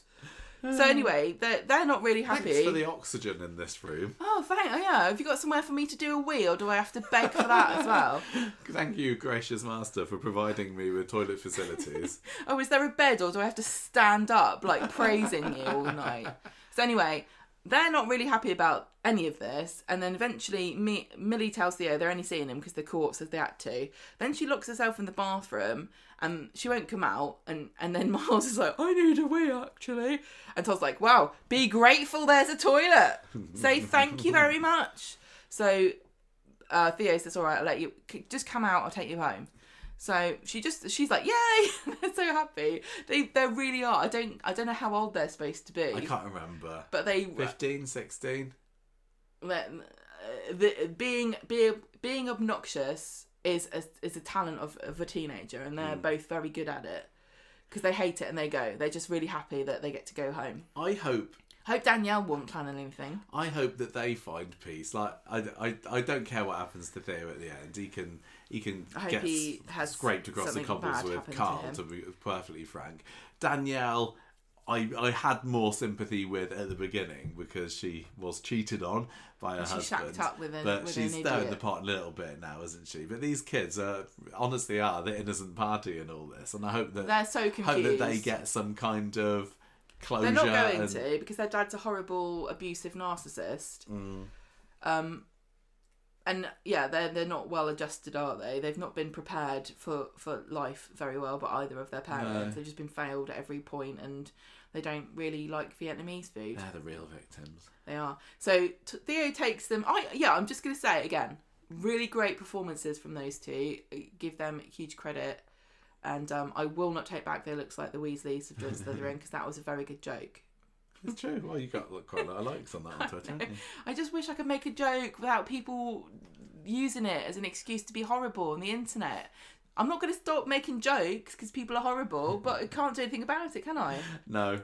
Right, so Theo comes back and Todd's like, Millie Millie was so ungrateful about those spring rolls I bought her. And Theo's like, no, you don't. My kid, you can't criticise my kids. You don't even know what you're talking about. You've never been a parent. And he's like, oh no, I have been. Look at Summer. I was like, all right, well, she nearly died like 5 times like the other year. Todd goes to leave for the pub, and Theo's like, oh, I'm sorry. Please stay with me. I feel like a failure. Don't go and spend time with your friend. Let's watch a film. And so Todd just like, fine, I'll stay with you. Yeah. And that's that story, isn't it? That was a story that happened. How was your enjoyment level on that? I think I'm preferring this story to the Abi and Carl. I really like it, but I like I said, I think that I forgot the name of the actor who plays Theo. He's great as well. I just really hate him. I hate the character. I think it's great. I am how just well finding he's doing it too difficult not to compare it to the Yasmin and Jeff story. It doesn't cross my mind at all. Yeah, it does for me still, and but that was so well done. It's a different sort of abuse, isn't it? Yeah, I know. Because it was financial, and it was to do with like chores and everything that he was. I wonder how long it'll be before, because it's still on the precipice. It's not like super dark at the moment, is it? Like when does Todd get chained to the radiator or given a black eye? It's going to happen, isn't it? I think the difference is, I think that there's going to be more violence in this relationship, and also Jeff was never self-pitying like Theo is. Theo is so self-loathing. No, I can't remember. Yeah. No, he wasn't. Okay. Jeff thought he was brilliant. Okay, talking of more misery, we got the Asha story. Oh god! So the special episode with Asha was a month or so ago now, wasn't it? She still not got over it. And they had her on for like one episode, and then we barely seen her since then. But it was almost like this week it's been like, oh yeah, we started a story off and then didn't tell you what happened next. This is what happened next. The week where Dev declares that now Artie's gone, he's only got one child. Yeah, Artie's which is, Artie's gone, but he also forget Amber and the other children. Oh yeah. Also, we found out this week that Bernie and Dev are getting legally married next week, which I'm glad they put into the dialogue. Just to satiate us fans who are like, well, actually, if you just say it in a hospital, it doesn't really count, does it? I wonder if they're going to delay it. Do you think? Well, because everything got wrapped up by the end of the week, but I'm not sure it's over. I don't know. I think that they won't even mention it. I love Bernie, they're married now. But I wouldn't marry her. No. She's back from honeymoon on Monday, isn't she? Monday, was it? She's a liability, that woman. Her 3-week honeymoon. To Wiltshire. Yeah, I don't know why she wanted to go just because they'd paid for it, but 3 weeks. I think that's how long it was. Yeah, she's been bumming around with the Avebury Stones. It's not really on when you're newly married. And all the rest of it. Buying... I tell you what, all around there are so many cool shops that Bernie would love. I hope she came to the New Forest and went to Burley, because that's where all the witches are. Yeah, Bernie would love it in Burley. She would love that. So and anyway, there's a nice fudge shop. She's got some healing crystals for Asha. And Dev's like, what a load of mumbo jumbo. And he's Asha's gracious and says, oh, thanks very much for that. She needs them. So they can't hurt you, can they? What's the worst that can happen? Ryan's mission this week is to try and find someone who's going to help him out at a careers fair at the hotel. Because Richard Throne University. Yeah, there's Richard Throne University that doesn't appear to have its own seminar rooms or anywhere at all that it can hold a careers fair. It has to be in a hotel. Yeah, clearly. With complimentary water. Yeah. So anyway, he needs someone to help him out there. Can Bernie do it? No, she says. Glenda won't either, so he goes off searching, and we find more about that later. Bernie asks Dev how Asha's been, because she didn't see him herself completely earlier, and Dev says, oh, that's fine. She's been spending a bit of time in her room lately. That's all. Nothing to worry about. But Bernie's a canny bird, isn't she? And she can see that there's some kind of issues-based storyline that's just waiting to be unleashed upon us. Asha is old enough to go and live by herself. Maybe she's like, well, it's worked for Ardy. I think it would be I wouldn't find it remarkable if my young adult daughter didn't want to spend every minute of every day hanging around with me and went to her room all the time. No. But anyway, Bernie comes home later, and there's definitely something up with Asha. She's kind of blobbing around on the sofa, and she just can't find the motivation to do anything at the moment. She says, can't go into town, I'm skint. What's wrong with me then? I've got the same problem, but I haven't got PTSD or anything. You haven't been attacked by a racist woman in an ambulance. No, it wasn't in an ambulance. Bernie tells her, "Oh, yeah, Ryan might like to might like you to help him help out at his careers fair maybe on Friday. You could do that. Yeah, I'm not doing any work. Yeah. I don't have a shift." So she tells Ryan that Asha might want to help later. Keep an eye on her. There's something funny going on there. Wednesday comes round and Dev's trying to encourage Asha to do something together as a father-daughter activity today, but she'd rather just sit around on the sofa again, recharge her batteries, but eventually she relents and they agree to go for a cream tea at the hotel. I think that's what it was. They're little cakes they have a load of cakes. On a tiered platter. Look quite nice. They left the brownies, didn't they? I'm not a massive fan of brownies for an afternoon tea. Asha says she's going to stay behind a bit when Dev says, "Well, I need to go now. I've had enough father-daughter time, actually." Sorry, I'm bored. I'm bored of you. I've got to go price up some beans. So Asha's left alone in the bar when she goes up to the counter at the bar, and who is it there but... what was her name? Naomi, the lady from the ambulance, the kind of funny but also a bit nasty and racist drunk lady in the ambulance from a couple of weeks ago. Now, she's there, and it's her who's running the careers fair. If you were eagle-eyed, you would have spotted her on the posters. Yeah, because I was like, I saw that. I was like, the camera lingered, didn't it, on Monday's episode?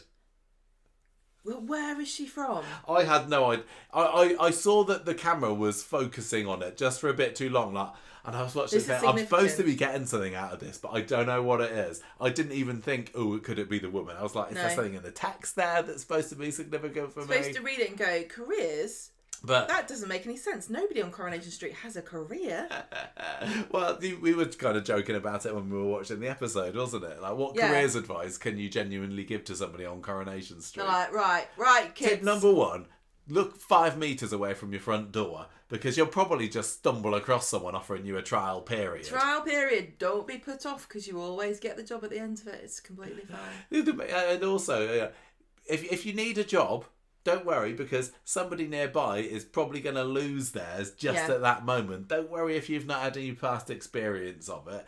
Just get in there. You'll be fine for a little bit. And if you ever need a load of money, it will arrive. Yeah, that's the... Don't worry about being poor. The path to the magic money tree. That's what this careers fair should have been called. Just remember, you'll never be destitute or bankrupt, because there's only one family on the street who has an issues-based storyline with money problems, and that's Gemma and Chesney. And as long as they have that storyline, you'll be completely fine, because they won't double up. No, they would never. Did you notice when we were at the Coronation Street set, we didn't even mention this, I forgot it until now, that the picture of Gemma and Chesney photoshopped underneath the viaduct is gone. What's there now? It's still a Freshco's poster, I think. But yeah, that's finally gone after all these years, 5 years later. Anyway, so we didn't recognise this lady, but props to you if you noticed her and said, "Oh, that's a lady from the other day." I literally would struggle. I'm not good with faces. No. I know if I've seen somebody before, but that's of no use whatsoever. Well, Asha's there saying, "You were the person that attacked me in the ambulance. You're the person that spat at me, threw a bottle at me, didn't quite call me a racial slur because it was before the 9 p.m. watershed when you said it, but you were definitely thinking meant it. Yeah. You were definitely hinting at it, weren't you?" And the woman's like, "It wasn't me. But Asha's like, "No, I'm not having any of this. This is definitely you." Wouldn't it have been funny after all of this if it actually wasn't her? And it turns out she's got a twin sister. Well, I mean, stranger things have happened. Who's a massive racist. But Bernie should know. Oh, she's got a doppelganger, hasn't she? She does. That would be hilarious. Would it be? Would it undermine the story? I think it would, but they should at least consider it. If they'd had a line with Bernie saying, "Well, you know, are you absolutely sure that it wasn't just an actress who looked a little bit like that other one, because it happened." This Naomi was absolutely adamant it wasn't her. And I am so gullible. I'm like, she's so convincing. I really believe her when she says it wasn't her, but I know it was her. Are we supposed to think that she was so blind drunk that she's forgotten? Well, or Asha is she just trying to get Asha away? So I know it was you, and you better not... Asha at first thinks she was so drunk she doesn't remember, but then she realises the woman is just lying. And she's like, "Oh, listen, lady, you better not go around making accusations, because that could get you in trouble." Yeah. So the story at this point then devolves into, "I'm reporting you to the police for this. Well, I'm going to counter report you with this. I'll see you in court, not if I see you first." Wow. Again, I struggled to maintain interest in this. Bernie was on a mission, wasn't she? Because Yes, when Asha gets home, yeah, she's Bernie finds out fuming. about it, but she tries to calm Asha down because she's fuming when she gets home, like you said. And when Bernie finds out what's happened, she pops off and says, "Right, I'm going to do something about this." She's intent on telling Ryan what this woman is like and how dare you have this racist at your careers fair. But Asha chases her down Victoria Street to try and get her to stop, and she says, "Well, okay, but I'm going to tell Dev about this, and we should tell the police. What that lady did was racist and unlawful." Yeah. This is the trouble, isn't it? Because Bernie's now in a family of people who this happens to, and she's never experienced this before in her life. And she is completely outraged, like anyone would be who's been confronted by this for the first time, of how horrible and terrible it is. Yeah. But Asha and this isn't their first time this has happened to either of them, I assume, Asha and Dev. No. So they're like, well, what can you do about it? So it was really interesting. Really interesting, I thought this story was. Did you? Yeah, because it's I wanted to like it more. With all the layers of like who's right and who's wrong here. Bernie obviously overstepped the mark a bit. Yeah, what I she thought does that she eventually. did. I thought that she definitely And did. she's everyone's kind of exaggerated a bit about how they would react, but it is a really interesting story about somebody marrying into a family of who are a different race to them and experiencing racism for the first time, not really realising how prevalent it is and how often it happens, and wanting to do something about it. But the other, Asha's like, if you tell the police what will happen, they'll all go to me, oh, you should have done this and you should have done that, and that's completely true. Yeah. So Asha herself goes to the police station, doesn't she? And she has this SFX laden camera spinny moments, sound effects going all over the place. And I'm like, okay, whatever. But she's just about to turn to go out when Kit pops up out of nowhere and calls her over. It's like, is everything okay? Kit, now kind of technically related I was like, to her. Why does he care? But then I remembered that, yeah, he's Bernie's son, and so therefore they're step siblings. Something like that, yeah. So she's dobbed this woman in later, and Kit says, I'm going to make sure she gets justice, so watch out. But Kit's going to be planting evidence against her. I know it's not the same, but this is kind of like what happened with Aaron and Amy, where it's like, who said this? She said, isn't it? And bloody Sienna buggered off right as this was happening to Asha, because the other friend was hawking up down by the whatchamacallit. Couldn't she back her up and say, yeah, she did? Why would Asha lie about it? Yeah, I know. But at the same time, I don't want to live in a world where somebody can say, oh yeah, she spat at me and she was racist, and the police go, okay, cool, cuff them. I'll just straight to jail. Throw away the key, yeah. So anyway, what can you do? It's the same kind of crime, isn't it? Yeah. And in some countries, this isn't even illegal to do. It would be the spitting that would get you in trouble in some countries. In some countries, you can just say whatever you want to people. You don't have that here. You can't just go around saying whatever you want. No free speech here. Not that I would know about that. Asha gets home to a lovely fancy pea risotto from Dev, and he says, "Look, you've done the right thing. You're a public servant, not somebody's punch bag." But she's not particularly feeling hopeful about this woman being collared because there were no witnesses, and he's like, it's fine. But it's all, the thing is, what I would say about somebody who's been sexually assaulted or something like that, you report it even if you don't know if it's going to go anywhere, because it helps create a pattern of evidence and paperwork that then might be used against somebody in the future to back up other women's stories. But it's all very well saying that if you've not been through it, because the process of having to go through the court system and the justice system and talking to people and talking about it over and over again and having people question you and ask you if it really happened is just about the time it takes and how exhausting and emotional it must be to have to do that. It's such a burden to ask of somebody. I can't totally understand why you would go, forget it, just leave it. I get everything that you're saying, but I felt just a bit too much like I was being lectured at during this story this week.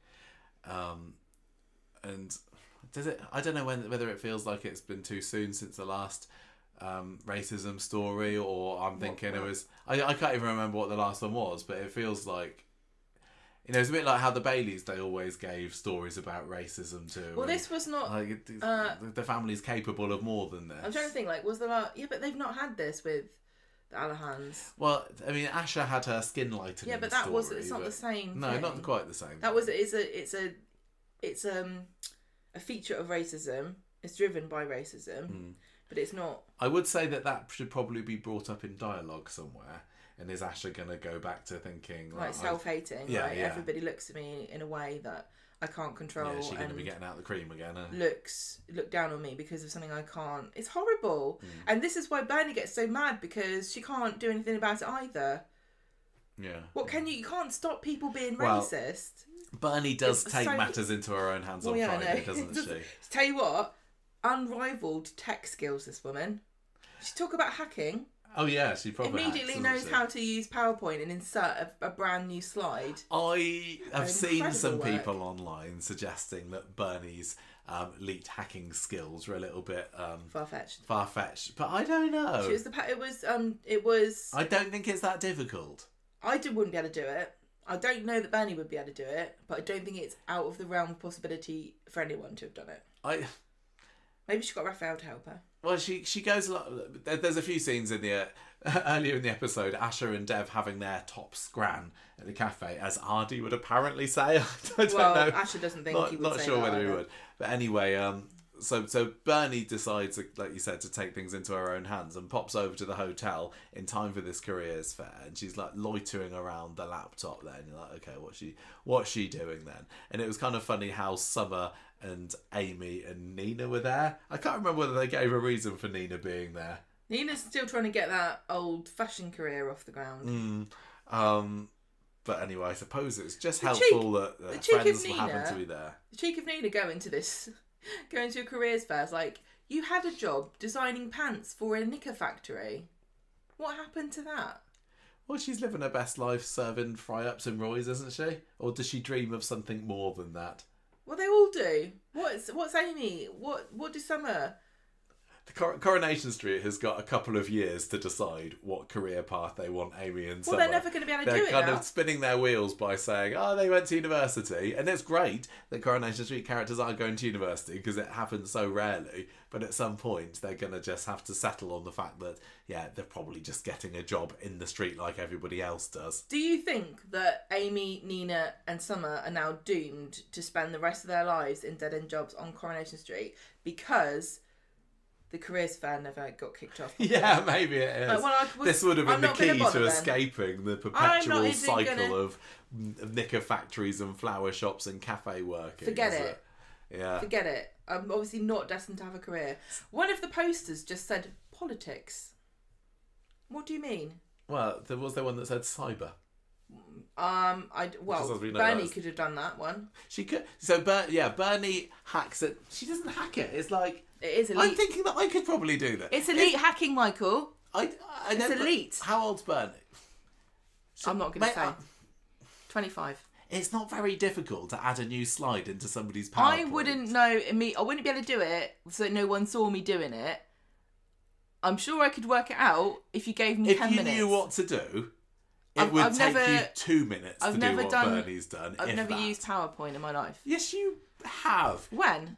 At school, that's all we did in our IT lessons. I did PowerPoint, Word and Excel. Excuse me. A bit of access. IT, I did a half GCSE in IT, and I don't know how I got it, because literally one of the lessons was us hacking into calculators to send each other rude messages. I don't know what I did, apart from that one thing. I remember another lesson we had where the teacher took the lid off the marker and made us all smell it. Oh yeah, I remember. That was the level of education I got. So all you need to do is find the remote that's controlling the projector, press the freeze button, new slide, type in "I'm a massive racist." What the thing that's impressed me the most is that she got her apostrophe right. Brilliant. And it was nice centered message in there. She made it nice and bold. It's, yeah. What font size? What font was that? Excellent choice of font. It got the message across, and that message was, I'm a massive racist. I think it would have been funnier if she'd done one of those effects where it kind of like slides onto the screen and then it like jumbles up and flies away. Yeah, no time to add any animations if you're trying to do it sneakily and under the radar. Imagine if Clippy had come up and go, I can see you're trying to call someone a massive racist. Would you like some help? I see you're trying to sabotage a presentation. There's a reference that not many people are going to get these days. Only elite hackers will know what we meant. What Clippy is. So anyway, Naomi's there going, who did this? Bernie says, it was me. You are a massive racist, and you've made my newly acquired stepdaughter's life misery, so meh. I'm going to critique one thing in this storyline, which was Naomi clicking to a slide that says, I'm a massive racist, and then leaving it up there. Yeah. And then going, who did this? She doesn't even say I'm not a massive racist. No. She just leaves it up there and goes, oh, well, the whole thing's ruined now. I suppose it kind of adds on to her confrontational personality. That was what we saw in the ambulance, wasn't it? Rather than just brushing it off and going, Raphael, was that you? She's got no like deflection skills or banter or anything. If you were doing a real presentation and all these kids have come here and Richard Throne University's paid you to do this thing, and there's a whole day of events and speakers, and a thing comes up goes, I'm a massive racist. You go, that's weird. Anyway, next slide, engineering. Has anyone thought of doing that? You don't go, oh my God, I can't believe I've been outed as a massive racist. Must have accidentally copied over a slide from my far right group. This here is an example. In a career, if you were doing a presentation and this came up, you just have to move on from it, wouldn't you, kids? Right, next slide. Do you think that that's like the initiation PowerPoint that Griff gives to all his newly acquired cronies? Yeah, if it comes up and you go, yeah, excellent, then he knows that you're... It's just a test. Yeah, it's just a little, what is it, subliminal messaging. If nobody in the audience objects, then you're on to the right thing. I'm a massive racist. Eh? Anyone else? Put your hands up. You at the back. Okay, come on. You at the back. You're smiling. You're smiling. Come on. You come up here with me. We do get to see her being a bit of a git with one of the other attendees, don't we? She's the black guy that's there, and he's trying to help her stack chairs later. She's and like, she's getting frustrated. You can't do it. And I thought he was overacting a little bit of his like, oh, how dare you? No, I thought that's what I'd do. Anyway. Name's like, who done this? Ryan comes and Bernie says, it was me. Oh, it was me. Yeah. And everyone films it, and Ryan goes, it's cancelled. Yeah. I've got my money from you. I didn't know she was a massive racist. Let's start serving drinks again. Anyway, it's irrelevant, surely, to the careers fair. Yeah. Exactly. Anyway, Asha confronts Bernie later, and she's absolutely mortified by this. She says, you don't get it, do you? I asked you to stay out of it, and you've gone and made a big thing of it. Thanks very much. I thought this scene was great, because Asha's there on the sofa, watching the video she's been sent of this massive racist sign going up, and she's aghast and shocked and, like, violated. And then Bernie comes in like, la, la, la, I've done the brilliant thing. I've defeated racism in all its forms. Yeah. That's the thing that happened. That's what Asha's problem was. It felt like Bernie thought she'd solved everything. It was a very Bernie thing to do. She does like to get stuck into things. This is quite a good story because it really fits in with everyone's characters. Yeah, but Asha just wanting to... Well, Asha's like, what can you do about it? And knowing that there's not necessarily a solution to this. No. And Bernie desperately wanting to help. Yeah, that very much. And going, I'm going to do the most outlandish and weird thing I can think of. Yeah. So Bernie has to tell Dev about this later. Yes, and Dev says, look, Bernie, I love you for standing up for my daughter. She's going to forgive you. Don't worry about it. But then just as everything seems to be wrapping up nicely for the episode, there's a ring at the door. Ding dong. It's me, Naomi. The massive racist. The massive racist here. Comes in and says, you can't go around making false allegations about me, thank you very much. I'm not a racist. How did she know where Asha lived? I can't remember. She said she just looked her up. Oh, okay. So no, you're not difficult to find. Because she gave her name. She went, my name is Bernie Winter. Oh, yeah. Like the season. Not like the comedian. The usual reference I would have thought. But anyway, she says, look, I'm not racist. I don't go around attacking paramedics. How dare you? I'm suing you for defamation. Bye. So Asha comes downstairs after Naomi's left and is really worried to hear what's happened. And Dev says, well, look, you should worry. Me and you, Bernie, are getting married next week. Because it's all very well you saying that you don't get any money that she can take, but what's yours is mine and mine is yours next week. So she could be taking this massive chunk of the Alahan Empire out. We're in trouble. I thought that was a really weird thing to say. Why? I guess it's because she's older, but like, she's living in his house. Like, she's not poor. Why does she think she's poor? Well, she is pretty poor, isn't she? No, because she lives in a nice house with her rich husband. Well, I don't know. He plays golf, for goodness sake. He doesn't need a photo of a red sports car next to the Eiffel Tower. He's done all that already. He's driven at breakneck speed through the country lanes in a redneck sports car. Yeah, redneck sports car. Come on, Cletus, let's get in the car. Red. What did he just say? A red sports car. Red sports car. Anyway, no. He sent his kid to private school. Yes. He's not short of a penny or two. And what did she think was going to happen when they got married? Asha goes to Naomi in the hotel and says, "Please don't sue us." And Naomi says, well, you withdraw your allegations against me then, and then we're square. So Asha goes back to the pub, and sorry, I found this boring. Then Asha goes to Naomi in the hotel again and says, I'll drop the complaint. There's just so many, it's just bringing up climaxes and cliffhangers and like, oh, we'll go to court for this. I don't think this is over. You drop the charges. Well, Asha says, Naomi, I've dropped my complaints. Now leaves Bernie alone. And Naomi's like, oh, maybe not. I'll have to have a think. I wouldn't do it. And she does. The case has been dropped by the end of the episode. Bernie's chuffed about it, and they'll breathe a sigh of relief, and thanks for that. So Bernie's saying to Asha, well, all well that ends well, innit, love? But when Asha goes outside, she has another special effect moment, and she's having a bit of a panic attack against the door. She can't breathe. She's still spiralling downwards. Because as she leaves, she can hear Dev inside going, oh, Asha is the bestest person who ever lived in the entire universe. She's the bestest paramedic in the whole world, and she can never do anything wrong, and I think she's the greatest thing since sliced bread, which incidentally I sell in my shop. And she's like, oh no, but I'm none of those things. I'm glad you enjoyed this story. I found it a little bit wearing, if I'm going to be honest. Also, Asha called Bernie a white saviour. But then also, Bernie called Naomi a rancid gammon. I've never... Terrible. Is that a thing? Oh, gammon is a thing, yeah. Well, maybe people don't know. Maybe this is a very British thing to call somebody. Gammon is a name you call white people who are racist or horrible I've literally or never heard that before. Right wingers or something, because you're making fun of how they get red when they're angry. Okay, right. Back from the dead, Gemma. I don't. Your favourite story. I'm not going to have people super soapy silliness. slagging off gammon. What's going on? What's going on with old Becky Swain and Lisa and Carla? This is what people really want to know. Gammon's really nice. Go on. On Friday, Becky's like, oh, knock knock. Bonjour, c'est moi, c'est Becky. No, hola. Oh yeah. I can't remember anything in Spanish apart from Donde está la biblioteca. Becky's got nothing more to do this week than loiter around number pressing 6. Things. I'm Pressing leaning things. on the mouse. Sorry. So I still feel sorry for Becky. I'm still going to kick right off with that right now. yeah, I'm on Team Becky here, and I think that yes, she should try and she wants to get in her daughter's good books. where have you put the remote? It's here. What the are you mouse is doing? literally here. I was just leaning Just against fidgeting. it. I thought I made us rewind twice so you could listen to her funny joke. What which was we'll the get funny to. joke? Oh, I Becky's can't funny remember. joke. Don't remember Right, so Becky's there. Lisa's like, you can't keep barging in, and Becky says, I want to see Betsy, and Betsy's like, oh, I don't know, I'm feeling a lot of things right now. I don't know if I want to see you.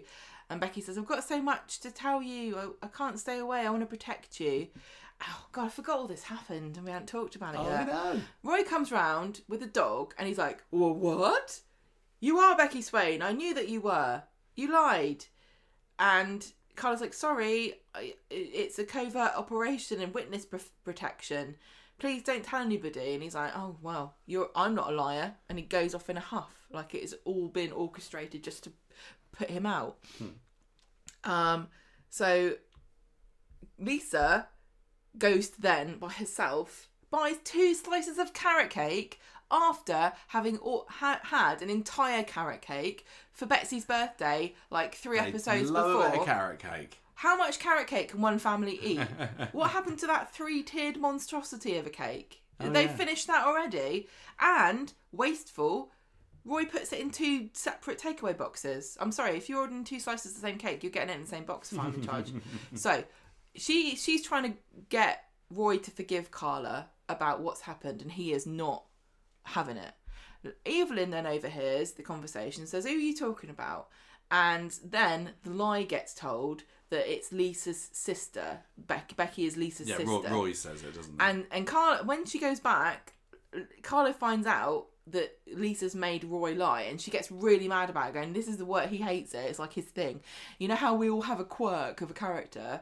Like, I'm a kind of slightly alcoholic kidney donor recipient, and that's my quirk, and your quirk is that you're like super stern all the time, and Betsy's is that she's got terrible taste in clothes. Roy's is that he doesn't like lying, and you just made him lie. And they're arguing, and Becky's like going, oh gosh. I've been careful. Last time Roy told a lie, he disappeared off to South America for 6 weeks, didn't he? Becky's been in Spain for 4 years, so she's not impressed by that. Right, so Becky's then, Lisa finally says to Becky, like, what is going on with you? Are you alive or dead? Are you officially alive or dead? And this is the elephant in the room. We don't get an answer. We don't get a straight answer at all. She's like, "What? Are you alive or dead? Because I'm going to marry Carla. It doesn't matter what you say." And Becky's like, "I don't know." Well, who bloody does then, you lunatic? Get out. Go sort it out. Yeah. Go down the job office or something. I am kind of feeling like what you were saying last week on the podcast, that a few more questions should be being asked at this point. And we don't see hide nor hair of Bostello this week, does he? He's sitting there in his office He's like, thinking, I think I've got away with this. No one's asking me anything. I'm just going to carry on. And Logan in his prison cell, blissfully unaware that all of this is kicking off. No, he's been beaten to a pulp. Well, he got beaten up for nothing.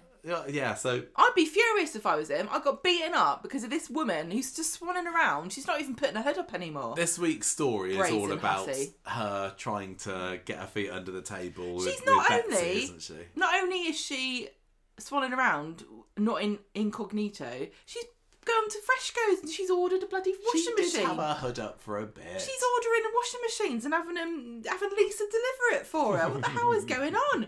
We still don't know whether they're legally married, her and Lisa. She's like, I don't know. Well, sorry, but someone needs to find this out. Yeah, is it suspicious? Does Becky actually know? I don't know. It's just like, it's not important for the story. Yeah. Carla says, "Sing your hook, please," which was great to see Carla finally. Carla was one of the original ones who was trying to say, "Look, you two need to talk," but she's definitely getting a bit more fed up with her now. A bit fed up and a little bit insecure about Becky's continued presence. What I want Carla to do is grab Becky by the hair and just throw her out of the house. Right, Monday, Becky's round again for a visit. To be fair to her, there's no other place she can visit. What do you mean? Well, she wants to be in the show. She doesn't know the only place she can go. Well, she could go to the Rovers. Well, she's moving out of the hotel. For bread from Dev. And she's like, I'm going to move to a rented place, Betsy. Lisa, help me. And Carla's like, what the hell is going on here? And eventually, Lisa is convinced to help Becky move house. So then the Freshco car park together, and Becky gives her a white chocolate mouse with the world's longest ribbon. Where'd she get this from? And Lisa's like, no, don't want it. No. She's like, but you love chocolate mice. She's, no, don't want it. Let's just go. And then Lisa turns the engine on of the car, and it was so funny. What? It's when Becky goes, maybe. Oh yeah, this is the great joke. She turns it on and it doesn't work, and Becky goes, maybe it just died. Like what I did. And Lisa's like, this is not funny. And then Becky goes, try it again. Maybe it'll come back to life. Like what I did. That was funny. And then she gives her this look like, I'm sorry. But it's also like, at the same time, I love that. But I'm also sitting here going, this is absolutely bonkers. This storyline is bonkers. You can't make a joke about it, Coronation Street. You made this happen. Yes, you can. I thought it was funny. Right, so... I liked... does anyone else see that scene where she's turning the little knob in the car and go, what on earth? Like, are we the only people left that stick a key in a hole to turn to get their car working? Have we moved past that? One of our friends has never had a car that has a key. I know. We've only ever had, what, 2 cars in our whole... But I've never seen this little twisty dial to turn you... Some people just press a button, don't they? I've seen on the adverts that you can start cars sometimes by pressing the start-stop button. But I didn't know that twisting a dial was a thing. I don't trust it. Yeah. When you I wouldn't turn be able the key... to hack into that. I could add a slide to a PowerPoint, but I wouldn't know how to hotwire Lisa's car. When you turn a key, you're doing something and the car starts, right? Yeah. That makes sense to me. If you're twiddling a knob, what does that do? What are you doing, DJing? Calm down, Ryan. This is a car. Oh, well, anyway. Yeah, we don't know. We don't have expensive cars, do we? No. I've even sit in one. Well, we have expensive cars when they stop working. We have to just fix it in the garage. Yeah, that's right. We've got a cheap car that costs a lot of money. Yes. There's a difference. It's a big difference. Right, so Ryan and Carla find out that the car's run out of petrol. Oh yeah, that was the reason for it, wasn't it? What an idiot. And then Carla's like, they do make a joke about the fact that Lisa's a detective and she couldn't remember to put petrol in her car. Yeah. People kept saying petrol quite a lot, and it reminded me of the Cheeseoid sketch from Mitchell and Webb. And then I kept saying petrol. And Michael doesn't know what I'm talking about. Does anyone know what I'm talking about? I've watched Mitchell and Webb, but I've got no. Look up Cheeseoid. It's funny. Anyway, so Ryan's like, "Are you all right with them just sitting together in a car?" And she's like, "Well, I don't have any choice. Do I?" Do you think that there's any chance whatsoever? Because this is what people are worried about. Some people are worried about, and maybe starting internet petitions about at the moment, that Becky and Lisa are going to be jumping each other's bones anytime soon. Prediction: Becky will lean to kiss Lisa, and then that will be when Carla walks in and sees them, or Betsy. Oh yes, that's the perfect soap climax cliffhanger moment there, isn't it? Something will happen. Anyway, so Ryan's like... Lisa is not going to... She's not going to fall back for Becky. Lisa has to not even think about it, otherwise I'm going to get annoyed. I'm not worried about it. I think Becky clearly is, and I think she would. I still think that if I was Becky and I was packed away to Spain for 4 years, I wouldn't stop loving you, and I wouldn't just go back there and say, "Oh, you've moved on, have you? Fair dues." Yeah. I'd be like, "No, come on, That's Gemma. why it's something suspicious. Let's start the podcast again. Maybe have a little kiss." No, I've started a podcast with someone else. I'm doing a slow horses podcast with somebody. I don't really blame him, Becky, for wanting to pick up where she left off, especially with her daughter as well. I do find it utterly bizarre that she's come back and gone, "Look, I'm not going to force you or anything. I just want to see my kid." I'd be like, "Excuse me, we're married. Who the hell is this bird? What's this house? What's that bloody great big oven that you can't cook? Why have you got a giant kitchen with all marble everywhere?" I said I didn't want marble in my house. Yeah. Error of judgment to maybe not communicate with Lisa during the 4 years, but she was scared for her life. You know, this Curtis is a dodgy bloke. It just sounds so... It just doesn't ring true to me, and I'm not sure if it's because the story isn't convincing or because it's not supposed to be. I'm still holding out hope that a lot of the cracks here are going to be filled by actual story. Yeah. That makes logical sense, but I'm not 100% on it. I'm still giving him an out though. So Ryan's telling Carla, like, you got to be careful with this. And Carla's like, "No, it'll be fine." And then she says, "If she leaves me, she leaves me. Fair dues. But the most important thing is I trust her." And then Ryan says, "But do you trust Becky?" And Carla says, "No, I flaming don't." And they quickly scurry off to the car park. To give them petrol. Meanwhile, Lisa is telling Becky that Carla's a great person, and Becky's like, "Oh, good for you, brilliant," and something like that. Then she starts trying to reminisce about good times with Lisa and talking about Wigfield, which apparently she loves Wigfield. I didn't know she did more than one song. Yeah, apparently so. Saturday Night. If you don't know Wigfield because you're too young or you're not from the UK, Saturday Night, that was the 94 song. Banger. Everyone knows. Yeah, who knows that moves. She did more than one tune. Yeah. So Becky says, "Look, you should say thank you to me, because I've saved your life. I had to give up my whole life for you. I went through hell, and you're not even grateful." And Lisa's like, "What the hell are you talking about? I had to grieve for you. I was upset." And she's like, "No, well, it was worse. I had to live in Spain. I had to sun myself on a beach for 4 years long, I had to live in drinking Alicante. cocktails. It was hell. I'm sick of sangria. I just want a pint." And Lisa's like, "Okay, right.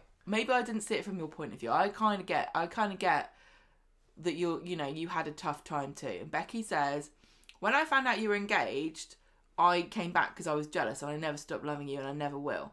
Then this is when Carla pulls up with Betsy in the car and they mention Wigfield again. All of this is just kind of like Becky's putting it in to remind Lisa of their shared history and to kind of wrongfoot Carla, like, I didn't know she liked Wigfield. If you were alive in the 90s, you liked Saturday Night by Wigfield. Let's not pretend that we all didn't like it. I want to see doing the dance. Saturday Night. It doesn't work on the podcast, like I can't even remember how you do it. So, Carla makes sure that Becky sees Lisa getting a big kiss and she's like draping herself over it, isn't she?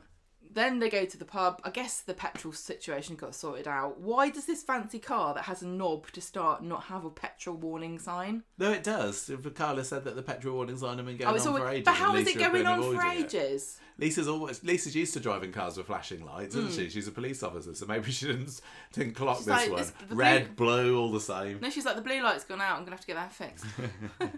Right, so they're at the pub, and Roy's there, but he's mad at them still. And Lisa can see that Carla is a bit distracted and she admits she's jealous of Becky and that she's like, I'm not a marriage wrecker, I thought that this was all whatever. And Lisa's like, don't worry about it, you're fine. But then she gets a text from Becky going, I've got your chocolate mouse in the fridge that you helped me buy. Becky's still trying to tempt her ex back to her fridge for a bit of chocolate mouse action. Mm-hmm. Yeah. What would you tempt me back with? Curly Whirly. No, a bottle of cider. A Curly Whirly and a packet of fruit pastels. Yes. Or you'd be anybody's, wouldn't you? A cup of tea and a Curly Whirly. You can't mix chocolate and fruit. That's weird. Oh, I feel bad for Becky. Carry on. Wednesday. I'll get you a boost. Thank you. And a cup of tea. Like a boost. On Wednesday. Not a chocolate mouse. I love it. I love white chocolate mice with that weird texture. That's not really chocolate, is it? No. It's legally not chocolate, no. I don't think. It's the same as that dodgy advent calendar chocolate. It just reminds you of Christmas. Wednesday. Betsy tells Lisa, I'm not going to college today, I'm going to hang out with my mum because she's not dead anymore. And Lisa's not happy about this, but she says, okay, fine. But and Carla's still trying to get into Betsy's good books by making her cheesy scrambled eggs. This woman is cooking for Betsy. I don't think Betsy realises how privileged she is. So then we get Becky and Betsy hanging out in the precinct together, and she's bought us some ice cream because, as we all know, even though Betsy is 18 legally, in her mind she's still 16, if not younger. So she shouldn't be grateful that she's been bought this food. No, she should be very grateful. Becky says, I've heard what you've been getting up to, stealing vans and things. You've got to stop this bad behaviour. I thought this was kind of weak. I didn't like this.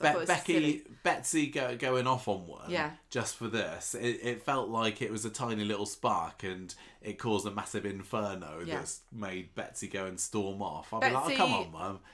But she's like, no, how dare you? Well, I mean, she's not wrong, is she? Because Betsy That's the thing about it. It feels like Betsy was desperate to reconnect with her mum. Yeah. And I don't think that a little comment like that did feel weird. Yeah. Like, she's not even in the right here, is she? Because she shouldn't have still the car. She actually got away with it. Yeah. So she's like, you don't get to tell me what to do. You don't know me at all. You lost the right to parent me years ago. And she huffs off. So Becky goes back to number 6 looking for Betsy, and Carla's there, and she's like, just bugger off, go back to where you came from, go back to being dead. And Becky's like, I'm not going to go back to being dead because maybe that's going to come at the end of the story. So Becky pops up again later to when Lisa's home, and she says, I just want to be Betsy's mum again, and I thought that she was my baby, but I felt like she was a stranger. And she's like, I'm fed up with you, shut up about it, being a pity party, go away. And then, for some reason, she calls her back and goes, come and have dinner. Because it was after the whole Freshco fiasco. She's starting to see things from Becky's point of view, and she's not just a raging bitch come hell-bent on wrecking her engagement. She's actually a person in there who she used to have quite a bit of affection for. Can I say, I don't you do a great job with the notes, but I'm finding I am struggling because you've written Becky when you mean Betsy and Carla all the way through this section. Yeah, I know. I'm putting you. But it's a really good test of my memory of this. I did see it twice, so I've got no excuse. So yeah, Carla comes home and she's there looking. Betsy, Becky, and Lisa all making horrible pasta from a jar with each other, going, "Oh, sorry, is that okay? Is it all right? Yeah, you can come and have tea with everybody." I couldn't say no, and Carla's supposed to be fine with it. Also, there was a bit where Becky gives Betsy 4 years worth of birthday cards, which I think was what made Betsy want her to stay for horrible pasta. Yeah. She says, "I've been writing these every year, writing down the things that I wish that I could say to you." Sweet. I bet you just wrote those yesterday. No, she didn't. See, in fact, people are thinking that, aren't they? But I think these are genuine. I genuinely think she's... Well... I've also... Call me naive all you want. Becky and Betsy made Lisa open a jar, and I want to share this amazing tip that I found out the other day. Oh, yeah. We had a jar of cornichons in the fridge that I couldn't open for about 3 months. And I just Googled yesterday to find out how to open it. And the best tip, right? You get the jar and you put the what is this? The heel of your hands either side of it. Right. And then you push really hard. Push in. You push into the sides of the lids, and then the lid will pop and it'll just open. You have to push really hard. I need to try it. But it's easier than opening it with, twisting it. Why did we invent a jar system that 50% of the population can't do? I'm not talking about men versus women. I'm talking about people with not strong hands versus people with strong hands. I bet Theo doesn't have any issues opening Theo jars. just throws it on the ground and then picks out the glass. Right, Tyrone's story, to me, basically boils down to Tyrone's laid out in hospital, Fizz is finding it difficult to cope at home. No, that's literally it, isn't it? Yeah, they managed to string this out over the course of, 4 episodes? Are you going to say any more than that? Well, yeah, I'll go through it, okay. But Fizz is supposed to be going back to work on Friday. I literally think you've just said the whole plot. It really is. His one of his legs feels funny and the other one doesn't. No, let's get to it. Right. Cassie's offering to help the kids get ready for school because Hope hasn't eaten a breakfast. But Fizz is like, "No, yes, I'll do it. Evelyn's trying to cheer her up later, and Fizz admits to Evelyn she really doesn't know how to cope with this. So Evelyn goes and has a visit with Tyrone later, and Tyrone's main thing at the moment is, who was it that hit me? Yeah, you would. I don't know whether in real life. Yes, you would. I'd be more likely to think it's nobody I know. No, I wouldn't be like, who's the It's mysterious got to be a main driver? character. I'd be like, I hope they catch the scumbag that did it to me. That would be what I would be thinking. They can't. I don't want them to get away with doing this to me. That would make me mad. It wouldn't be like, who could they be? What's their identity and their name? Doesn't matter what their name is. They're going to court. I'm going to make sure they go to prison. I'd just be like, oh well, I'm here now. I'm going to limp my way to their front room window and stare at them at night. He needs to focus just more on getting better, not getting his vengeance. No, vengeance. That's what I want. That's all I want out of life. I want some catastrophic thing to happen so I can get vengeance for it. That's a joke. Fizz, touching weird. Fizz is visiting Tyrone later. Every scene starts with so-and-so is visiting Tyrone. And she's saying, look, I'm going to look after you. He's feeling mega guilty about it all. But when she puts her hand on his leg, he can feel it. Get the doctor. It looks like I maybe won't be paralysed forever. Who'd have thought it? The doctor's like, yeah, that's right. So the doctor comes in and kind of prods him with a needle a little bit. And he can... Is it one leg's working and the other leg isn't? Kind of. So he can hop off home. Ask Jack, you don't need to. Soon. Yeah, exactly. He should be fine. Yeah, it's kind of ironic, isn't it, that Jack, the child who he originally thought was his, are now sharing they'd be in a club of one-legged people. Yeah. Together they're a two-legged person. They can do a three-legged race though. Oh my gosh, it's just dragging. Tyrone's guilty. Much, Fizz is fed up. Evelyn and Cassie are with Tyrone later. They're glad that he's getting better, and he's like, "Oh, I'll probably be home in a week or so, but I've got to show that I can get better and maybe cope in a wheelchair. So I'm going to be a wheelchair character for a little bit." And then they're bickering about him, and Tyrone's listening, and he's feeling guilty, blah blah blah. Monday, Who visits Tyrone? It's Fizz this time, saying, "Oh, Evelyn, she's been such a godsend at home. It's been really brilliant having her here, isn't it? It's going to be so tough when she goes back to university again." Tyrone is feeling guilty about this. Newsflash. Fizz gets home from Fresco's later, and Evelyn says, "Well, I'm not going to do university anymore. Maureen Lipman has decided that she wants to stay in the show, so therefore I'm quitting my course." No, that's not what happens, though, is it? No, she doesn't, but it wouldn't surprise me if she turns around and that's what happens. She She's says, like, "Oh, a "I've bit too long in the decided tooth for university. It's a bit Giving up on my stupid dream." to do a law degree and get myself in £10,000 worth of debt every year for no reason. Yeah.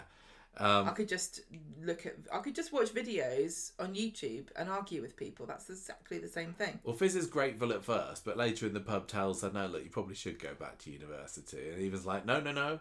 Tyrone needs me." And Fizz insists, "You've got to go. You don't want Tyrone feeling even more guilty than he already does. So you go back to university, Evelyn. Thank you very much." We forgot to mention that it was Roy's birthday at some point. Yes. During all of this. It was, wasn't he? He gets a... And we've got to mention, I quite enjoyed the little conversation that he had, I think it was last Friday, about the Warner Brothers characters, and he's apparently never heard of Foghorn Leghorn. Which, yes, and they mentioned Fred Elliott. Yeah, Fred Elliott got a name drop, didn't he? That was nice. Evelyn says she is going back to university. I'm worried. I'm worried about it. Are you worried about it? What? About whether she's going back to university or not? I hope she's going to miss Freshers Week. Anyway, Roy takes her off to university. That's when all the hooking up happens. Well, I think she's had Freshers Week, hasn't she? That's when she was joining again in the hospital the other week. She joining had again. Oh yeah, that's Frida true. Watson. How early did they start? Southampton, I think, is quite late. Doesn't start till October. Yeah. Fizz is struggling. Her carrier bag breaks. Maria comes and helps her, but she says she's going to be fine.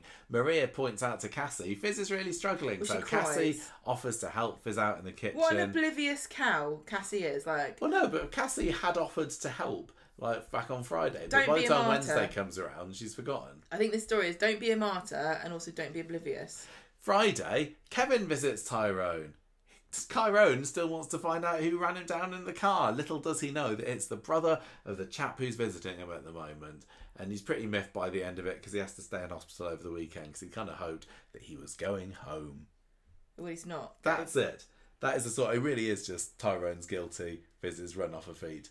Evelyn's maybe going back to university. Can I just also point out that there's a scene where Fizz is struggling to cook the dinner and Cassie comes to help her and Fizz has put the chips in before the fish fingers. What is going on? Is that not what you do? What is going on?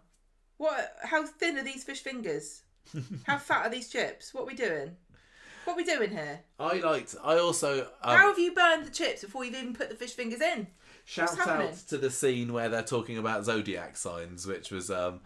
I can't remember what it was. Who was it that was blathering on about it? But saying how kind and lovely and helpful that Deb is. I think it was Bernie, because he's a Pisces. And then Evelyn says, "Well, I'm a Pisces too."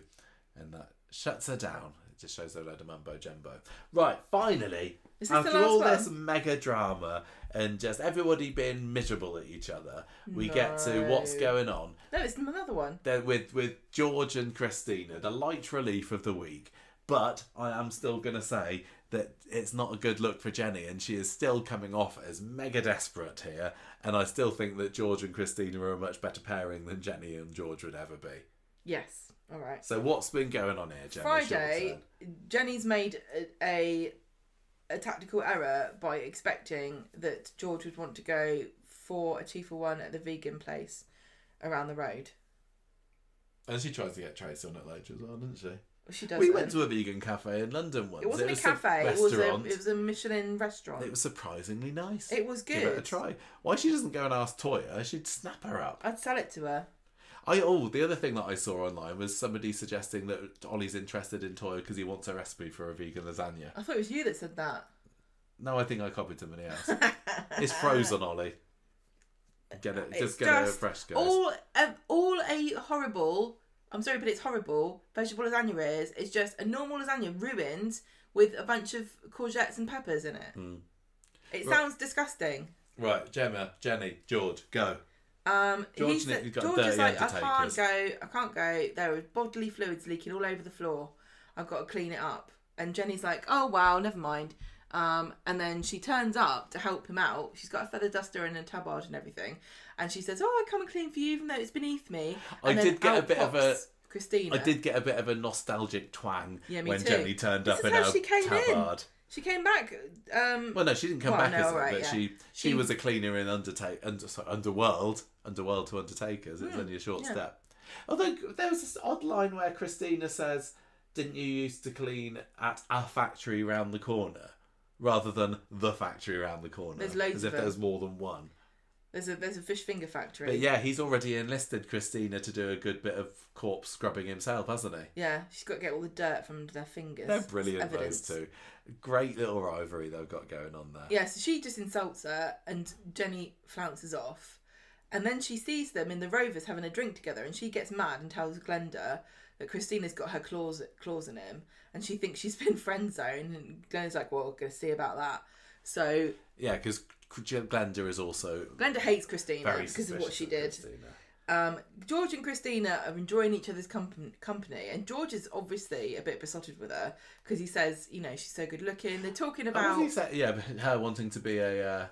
She says, "Oh, I'd make quite a good Undertaker," and they do faces of like how they'd look. Yeah, that was fun. And she says, "Well, I'd be there in my high heels," and he's like, and then they talk about not causing a distraction from the deceased, not taking the attention away, and he's like, "Well, somebody as beautiful as you, you'd struggle to do that." Corpse at every funeral. So Jenny's like getting mad watching it, and she's like saying they need to. Glenda says we're going to set a man trap, so. They scheme up a speed dating event for Monday. Looking forward to that. Glenda convinces George to sign up, and Christina's like, yeah, well, I'll do it too. Why not? Who cares? I want to wear my leopard print blouse. I cannot wait to see this blouse. And Jenny's like fuming, and Tracy's like, oh God, that's desperate. Shona's like, I'm glad I don't have to do that anymore. And Glenda says, look, the hook is baited. Don't worry about it. Any thoughts or predictions about what's going to go on here? Oh God, it's not going to go well for Jenny. It's not. I'm really sad that Jenny is looking like a fool. The thing about it is, there are going to be lots of people who are non-speaking extras, and you can't really do speed dating with them. No, that's true. Answer any questions. Maybe they're going to get Izzy out again. Dirk's going to be there with his new specs on. Oh yeah, sexy specs, Dirk. No, Jenny's just. I don't get why she's that into George. I don't think he's her type. I hope that as much as I'm loving the rivalry and I absolutely adore Christina, Jenny has got to come out on top here, and it doesn't look like it's going the way that she's going to. No. It really, really doesn't. And interesting move, Coronation Street. Anyway, that was kind of fun, as was the dullards all getting together in the bistro, by which I mean Adam, Alia, Dee Dee and Ollie, and they meet up in the cabin. Was it cabin or the cafe? I can't remember. The cafe, I think, at the beginning of the episode. And I'm like, oh no, this lot are back again. This is going to be boring.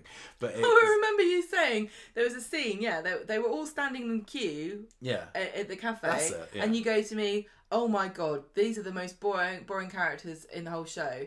And I said, oh, wait till you find out what they're going to do later. Have a double date. Yes, so they do. And Ollie is somewhat rude towards Toyah. I don't think she was at all. I don't get why everyone was so offended about this. Well, he just makes this really snarky comment about artificial synthetic truffle oil. He just made himself look like an absolute tosser. Yeah, he did. Because he's like, I've ordered the pasta with truffle oil and it turns out you didn't use real truffle oil. I'm sorry, Ollie, did you think a bistro in the back streets of Salford was using real truffle oil on their pasta you paid £12.95 for, you idiot?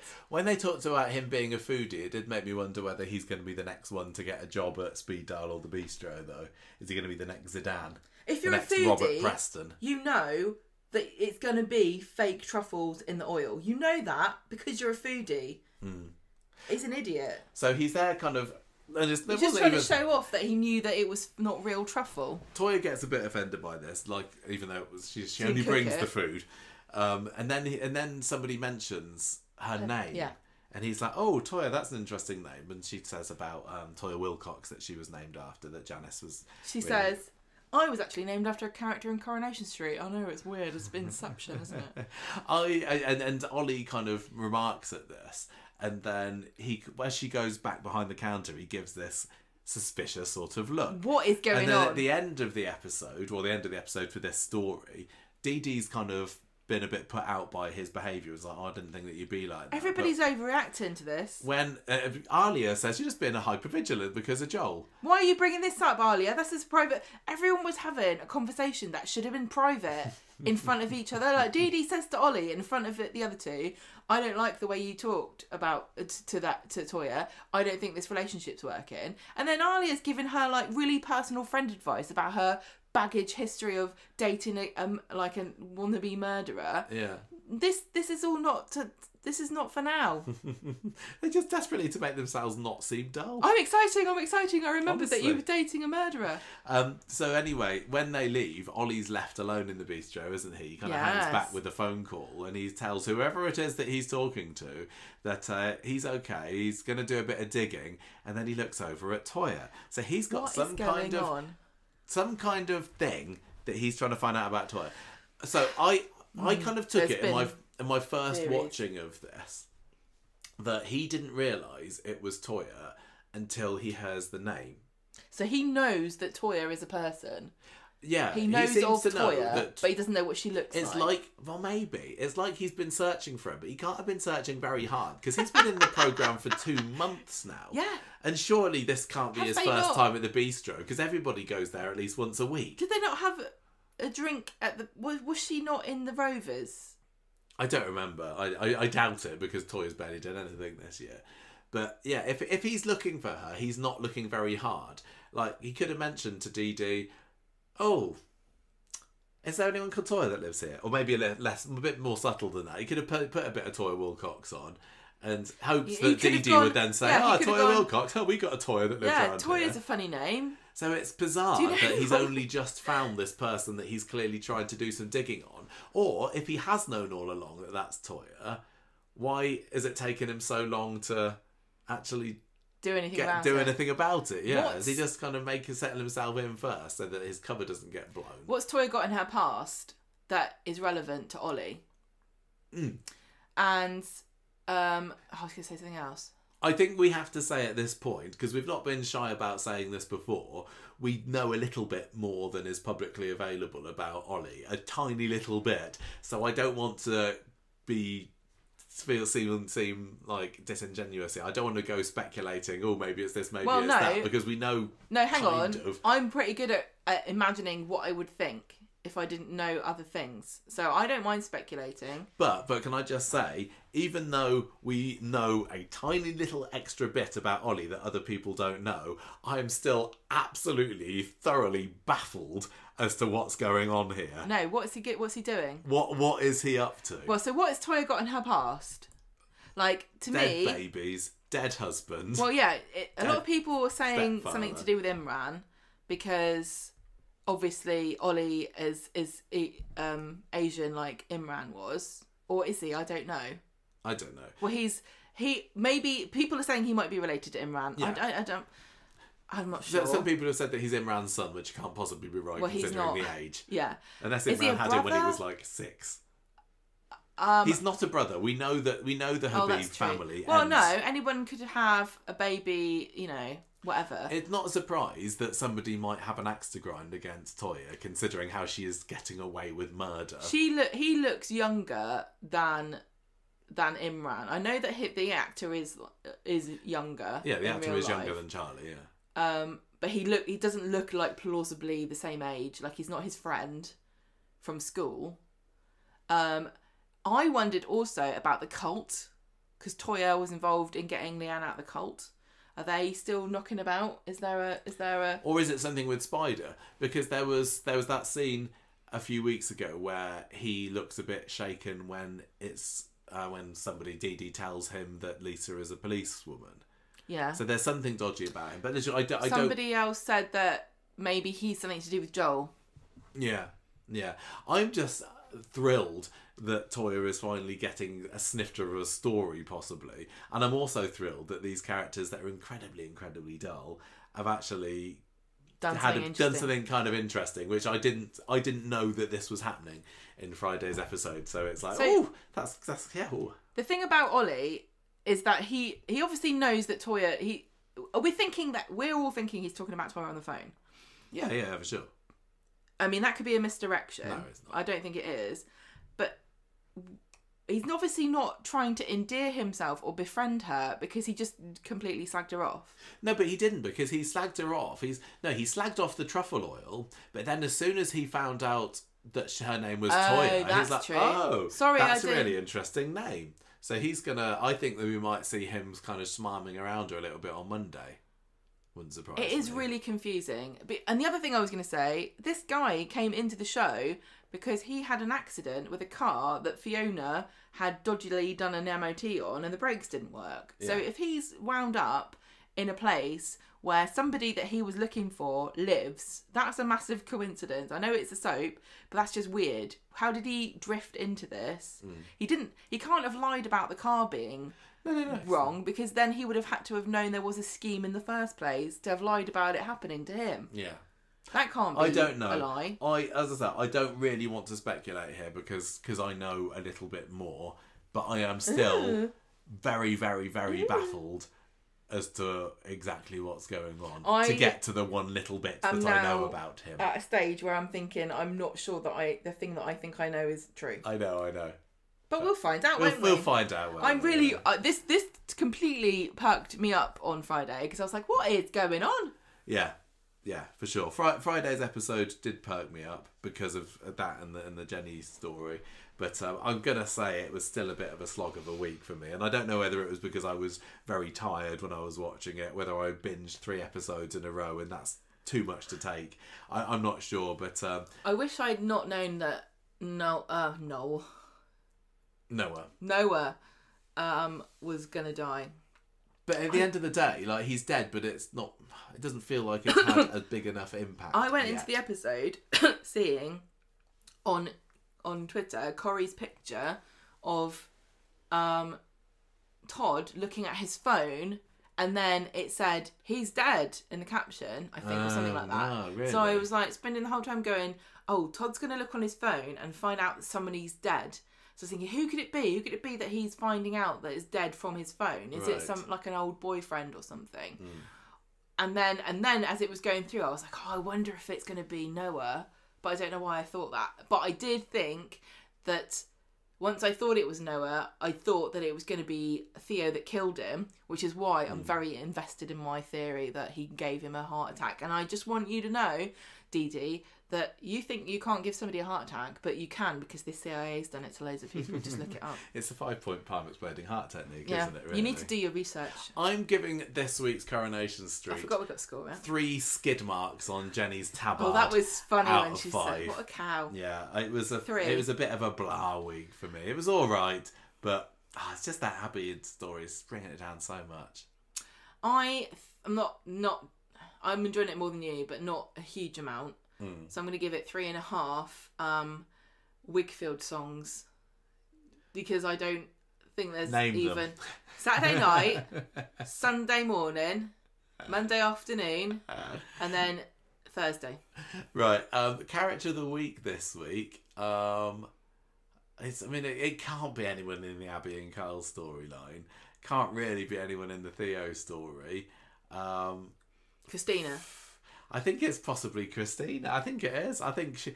Debbie, I suppose, in the Carl story is always good for a laugh. See Debbie's house. Yes, I did enjoy that. But, I'm going to go Christina just because she was. She was great. Are we including a little bit of Fridays last week? Because I did enjoy her telling Theo, I got your number, mate. Yeah, why not? She does say this again later on, I think, to George. She says, I don't like that, Theo. Something about him. Yeah. I hope she gets involved somehow more in that. So I there don't we think go. she will, We both saying Christina as character of the week. But I'm gonna give I'm Okay. gonna give a shout out to Becky for her coming back from the dead joke because that was brazen. Okay, there we go. We've finally made it. That is everything, and not too much longer than a normal street talk would be because there's not much to talk about. But we just went through some of them. Yeah, we did. We really did. That is street talk for this week.